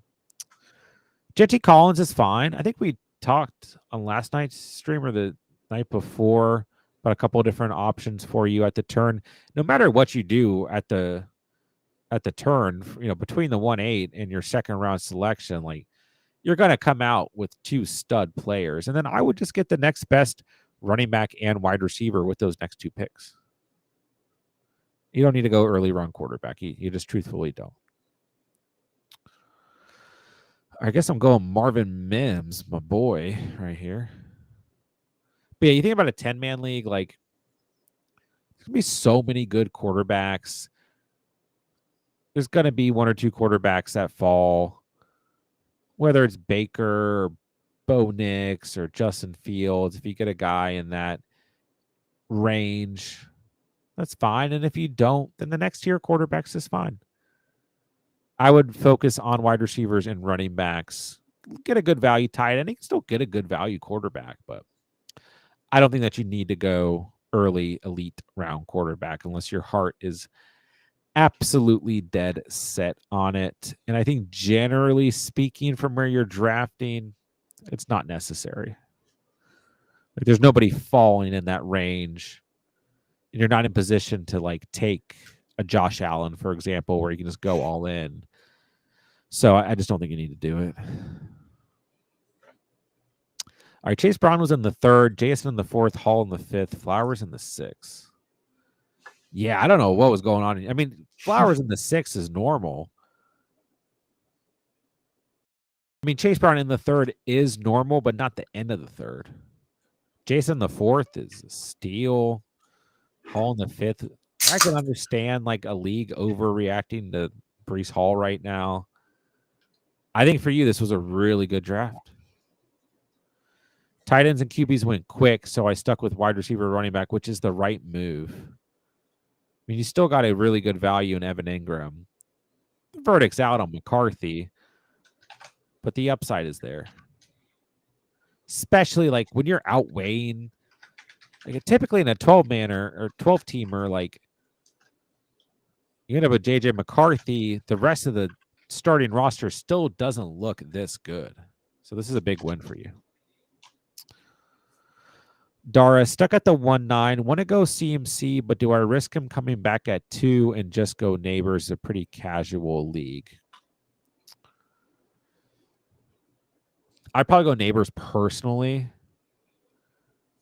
It's tough to say. Like I mean, you know your league better than I do, but still, in terms of like, it's a casual league. Like, I mean, it's hard to say. I mean, it could be as casual as whatever, and somebody could still take CMC by the next pick. You know what I mean? And CMC's range is like anywhere from like the 1-6 to like the 2-6. So, really difficult to say. But I think generally speaking, I have Neighbors over CMC. I still have that kind of tier of wide receivers right there. Neighbors, Amon-Ra, Nico ahead of CMC in pretty comfortable fashion. Would you try to grab Kittle in the 4th or wait on Warren for QBs later? Bowen, Fields. Yeah, I'd like to get like if you can get Kittle in the 4th, I think that's enough of a positional advantage that you can go ahead and pull the trigger. If you can get Kittle in the 5th in a 10-man, absolutely do it. I'm fine with that. Bo versus Fields. I like both guys here. I do think Fields ADP will move up. I've been trying to reflect that in the 2 mocks tonight. I think he will go in front of Kyler and Herbert, Goff. We see Drake May gone at the 12-5 tonight. But yeah, if you get Bo or Fields, you're still in a really good spot. You still have a quarterback with elite upside. If you have any worries, injury for Fields, Bo Nix doesn't actually make the leap forward in his sophomore season, and I hope not. We'll see. But you can still draft those guys and take a late round dart throw, like a Michael Penix, like a JJ McCarthy, like a Cam Ward, whoever you prefer. Trevor Lawrence, whatever. Waivers I think T-Law's being slept on a little bit this year. Yeah, Liam Cohen offense. He's got weapons. Basically goes undrafted. So who'd you get in between Flowers and JJ McCarthy is what I want to know. Who else is on that bench? I think Justin Tucker's going to be a huge steal in late rounds. Yeah, could be. What's your opinion on Genty and where he should be picked? I mean, we kind of talked about it earlier, the first draft. I'm fine with Genty. I have Derrick Henry and A-Chain in front of Genty. Genty C-Mac is splitting hairs. Like, do you like the upside of C-Mac but the injury risk? Do you like the upside of Genty but the unknown of the rookie season and how things are going to translate, even though it's pretty evident he's going to see 80% of the carries at worst? Yeah, I mean, I think Genty's being drafted appropriately. He did go pretty early in tonight's draft at the 1-8 tonight. In the second draft, I think the first draft he went at the 1-9. So, like, I'm still drafting Henry, Amon-Ra, Neighbors, Nico, A-Chain in front of him, and at times Brian Thomas Jr. as well. At times Christian McCaffrey as well. But it's easier for me to say, as always, I'm going to be in a lot more drafts than most of you guys out there. So I'm going to have exposure to everybody. You know what I mean? So generally, I think he's being drafted appropriately. I have Olave and Mixon stashed on the bench. I mean, for a 12-teamer, once again, like, that's fine. That's good. Number 11 spot again, practicing for League 4. We'll take a look in a minute here. League 4 is going to be a good league. Hollywood Brown, Ferguson, Pierce Hall. Yeah, that's a loaded squad, dude. You got Ferguson and Ingram when people are going tight end early and aggressively. This is why you don't panic at that position. Very nice. I would say that's a big win for you. Once again, if quarterback goes south, I would assume there are options out there on the waivers that can give you some hope at worst. And there's always at least one quarterback who emerges who is playable.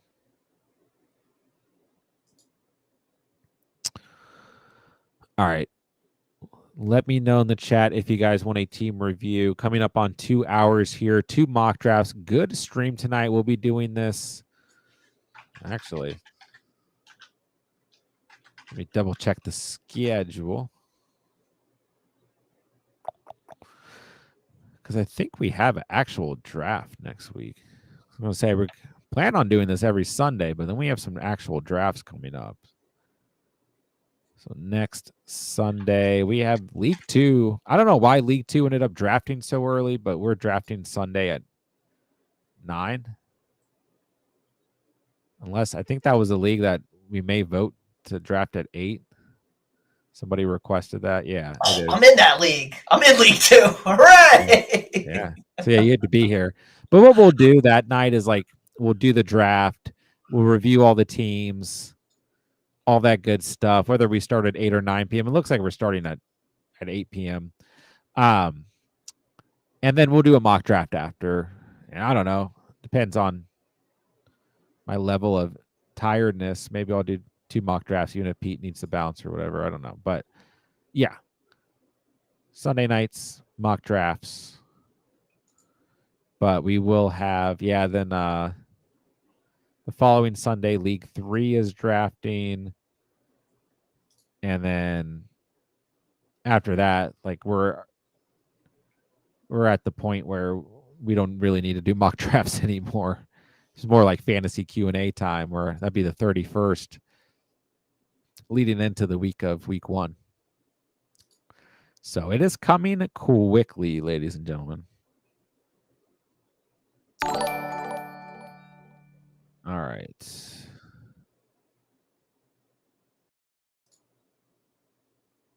Who am I going to pick? This next pick. I think originally I kind of had in mind drafting a second tight end behind Tyler Warren, but I think I would just fight on waivers for Hunter Henry or Brenton Strange or Isaiah Likely or Kate Otten or whoever. I do like Rico Dowdle right here if I wanted to take another running back. But I think I'll throw a dart at a wide receiver to wrap this bad boy off. And let's go Donta Thornton. Why not?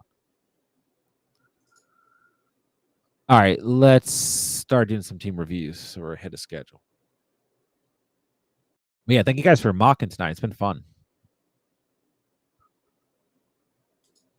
Can feel the fantasy energy shifting in the air. All right, Kyler Murray. Still a fine value. I feel like Kyler's going to be pushed back a little bit. Still a top 10 fantasy quarterback. He's fine. Bowers at the 4-2. That is so McBride at the 212. Then Bowers lasted to the 4-2. This was an interesting draft. Like the latest I've seen Bowers in a while, like ever, maybe. Swift, Pollard, Warren, Garando, Dowdle. Pretty good value at running back there. Neighbors, B. Tom Evans, Shaheed Burden. Yeah, it's a fine squad. I just think realistically, like, you're not going to get Bowers in the 4th. So just bear that in mind when you're, like, looking at this as potential practice. But Kyler, Bowers, Neighbors, B-Tom, Swift, Pollard, Evans, whoever's left over in the flex. So I'd be pretty dang happy here. But I do believe in Swift and Pollard personally if you kind of go 0 RB, so to speak. So, yeah, good squad. Vincent with the super chat. Thanks, Bird Shot Show. Giants tap out week 10. Neighbors gets shut down, has his foot surgery. Wanda Robinson wins leagues as ADP. Bold prediction. I like it. I don't like it because I've been drafting a lot of neighbors, but these are the weird type of things that do happen at times. But will it be Wanda Robinson or Darius Slayton who wins leagues? All right. Thanks again for the super chat, Vince. Glad you got to get in some mocks tonight, my guy. All right, Elite Division Sports came out the gate with 3 running backs and a quarterback and a tight end, and still took a tight end in the 9th and a quarterback in the 13th. So Hurts, Kelsey, Andrews, Stroud. I mean, you're good at both positions there. Barkley, Kyron, Kamara, Najee. I mean, that's fine. Waddle, Diggs, Cup, Keenan Allen, DeAndre Hopkins. So really what you'd be looking at here is like these wide receivers absolutely have to hit, but you only really need like 3 guys to hit and be consistent and to give you safe floors. And this team, albeit against normal consensus, good work. We'd be starting Hurts, Kelsey, Barkley, Kyron, flexing Kamara. Then you're literally just starting whoever's giving you the best. I mean, probably Waddle and Diggs. And then you could flex one of the 2 tight ends potentially, or you're also flexing Cup or Keenan Allen. So I do like Keenan Allen as a good value here. I think you reached on Kelsey. I'm not taking Kelsey before Laporta or Ingram. You could argue him in front of Ingram if you want. That's fine. I just think you didn't need to take Kelsey this early.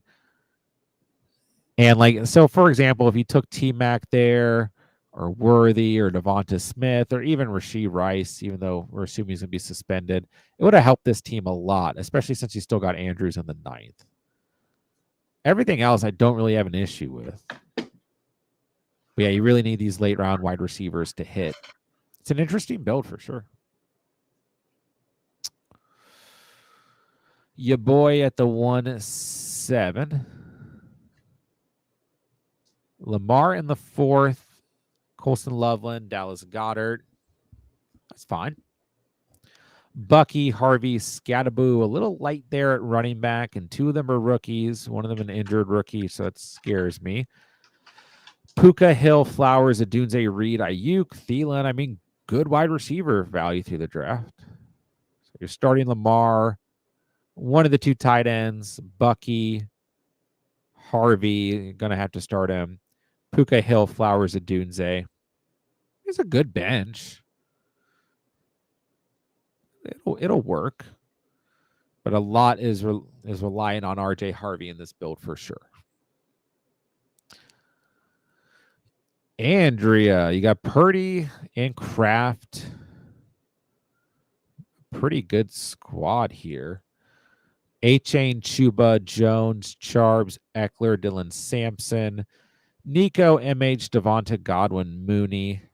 And obviously Godwin and Mooney are a little banged up.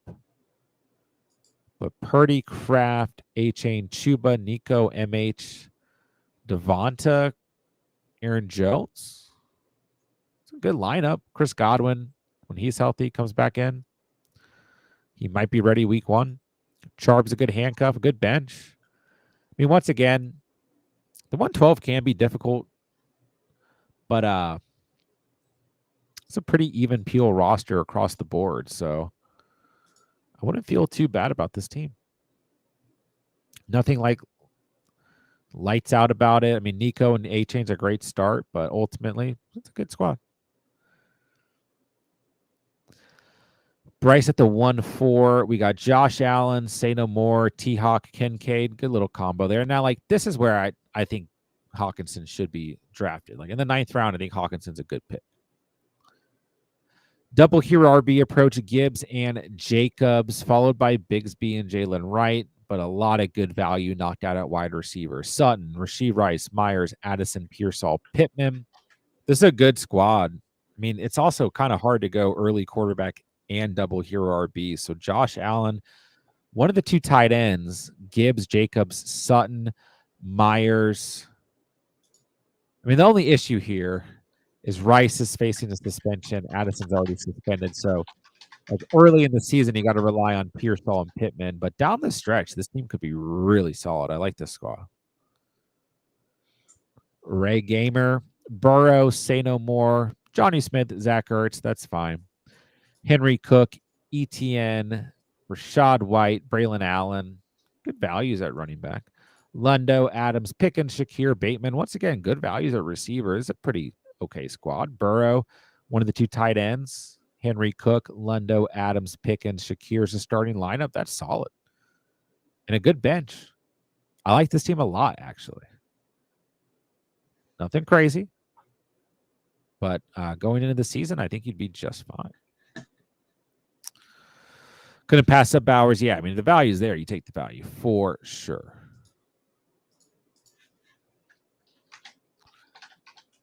Let's see here.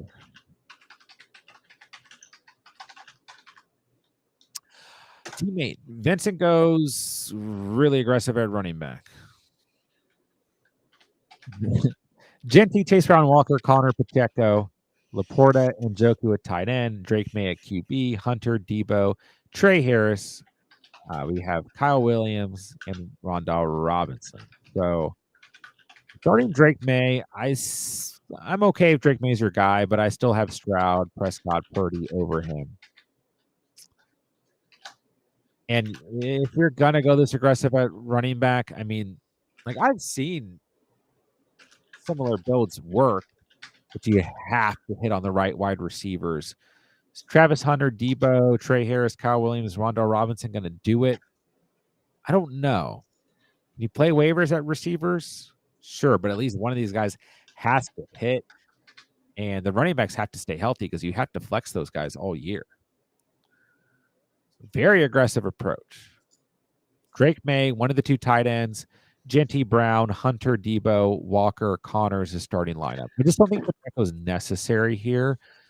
And I think right now Henderson, Swift, and Pollard have more upside. But I think this team, like, if you went Devonta Smith, J-Mo, or Pickens, Flowers, whoever you prefer there at the 5'8", and then Hunter, I mean, Calvin Ridley in that mix. I mean, I do think an aggro running back build can work, but I prefer it with 4 running backs than like a swing running back at the end, whoever you like. But yeah, those wide receivers have to hit. Mike sounds a little muffled. I don't know. I'll have to look after. It sounds fine to me. I don't know. Okay. I'll Talk ASMR. It's like nothing has been touched or changed. Maybe it's just because the stream's been on for a minute. I don't know. True. How does the Slater injury affect Hampton? I mean, it impacts him, but I think he'll be fine. We've talked about it quite a bit over the past weekend. I think Slater missed 2 games last year, and Dobbins was fine. It impacts the passing game worse, but it does. Mm-hmm. It is a hurt. It hurts the team overall for sure. You're welcome, bro. Hope we get you in more mocks as the offseason progresses. 5 backs in a row isn't insane. It's a bit insane, you know. It is. I have RB capital to trade for a wide receiver. I mean, people will say this when they do a quote-unquote bully build. Until they bully you back and don't trade you a wide receiver and say, tough. Deal with it. You can't start them all. Yeah, like if the cards fall right and another team has enough injury at running back and enough depth at receiver, then yeah, you're going to be the first trade candidate. But then a lot of times people don't want to trade because they're scared to let go of those wide receivers because that's now the core of their team.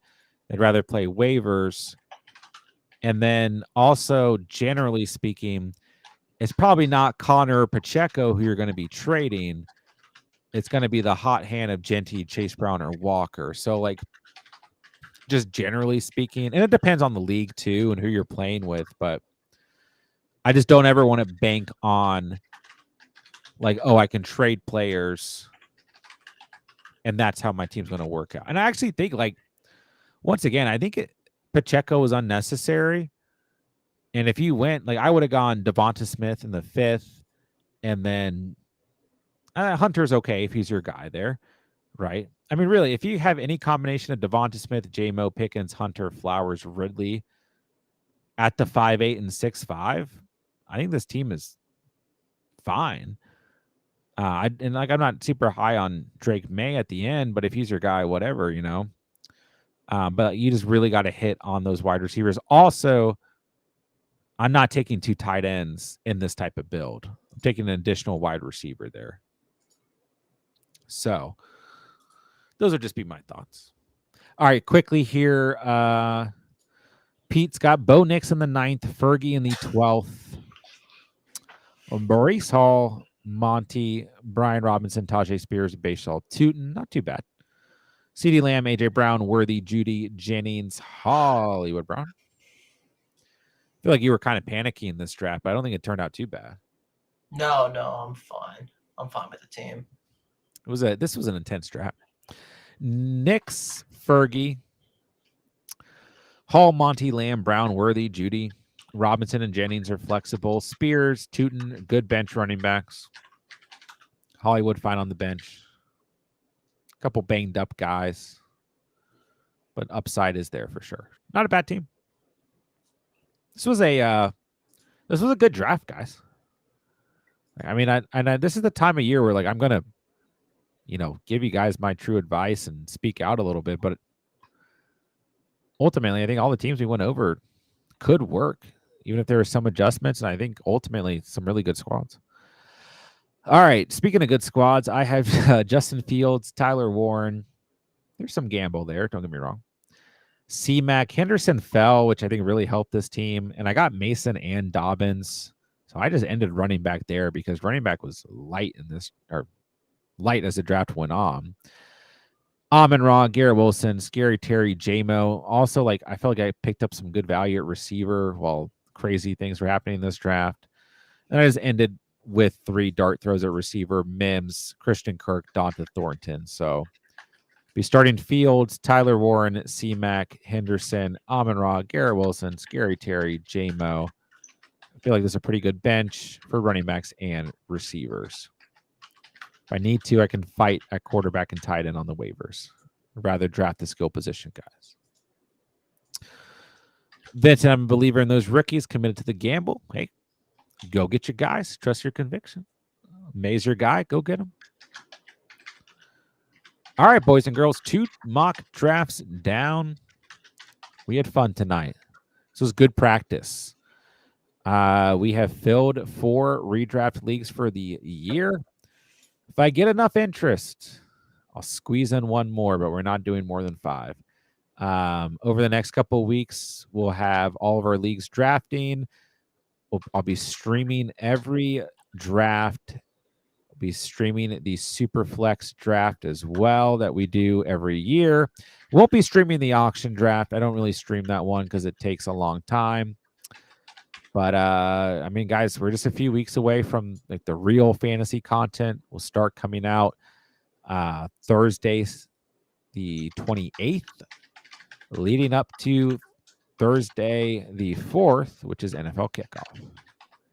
And then it'll just go from there. So we're getting much closer, guys. We're going to have a lot of real drafts streamed for you guys. But in the next week or so, we'll continue to have a lot of content coming out, some draft strategy videos, some of the normal videos that I put together for you guys, and we'll continue to do some mock draft streams, a lot of underdog streams, and our first real draft will be Sunday night, I guess at 8 p.m. Eastern time, and Pete and I will both be on for that draft.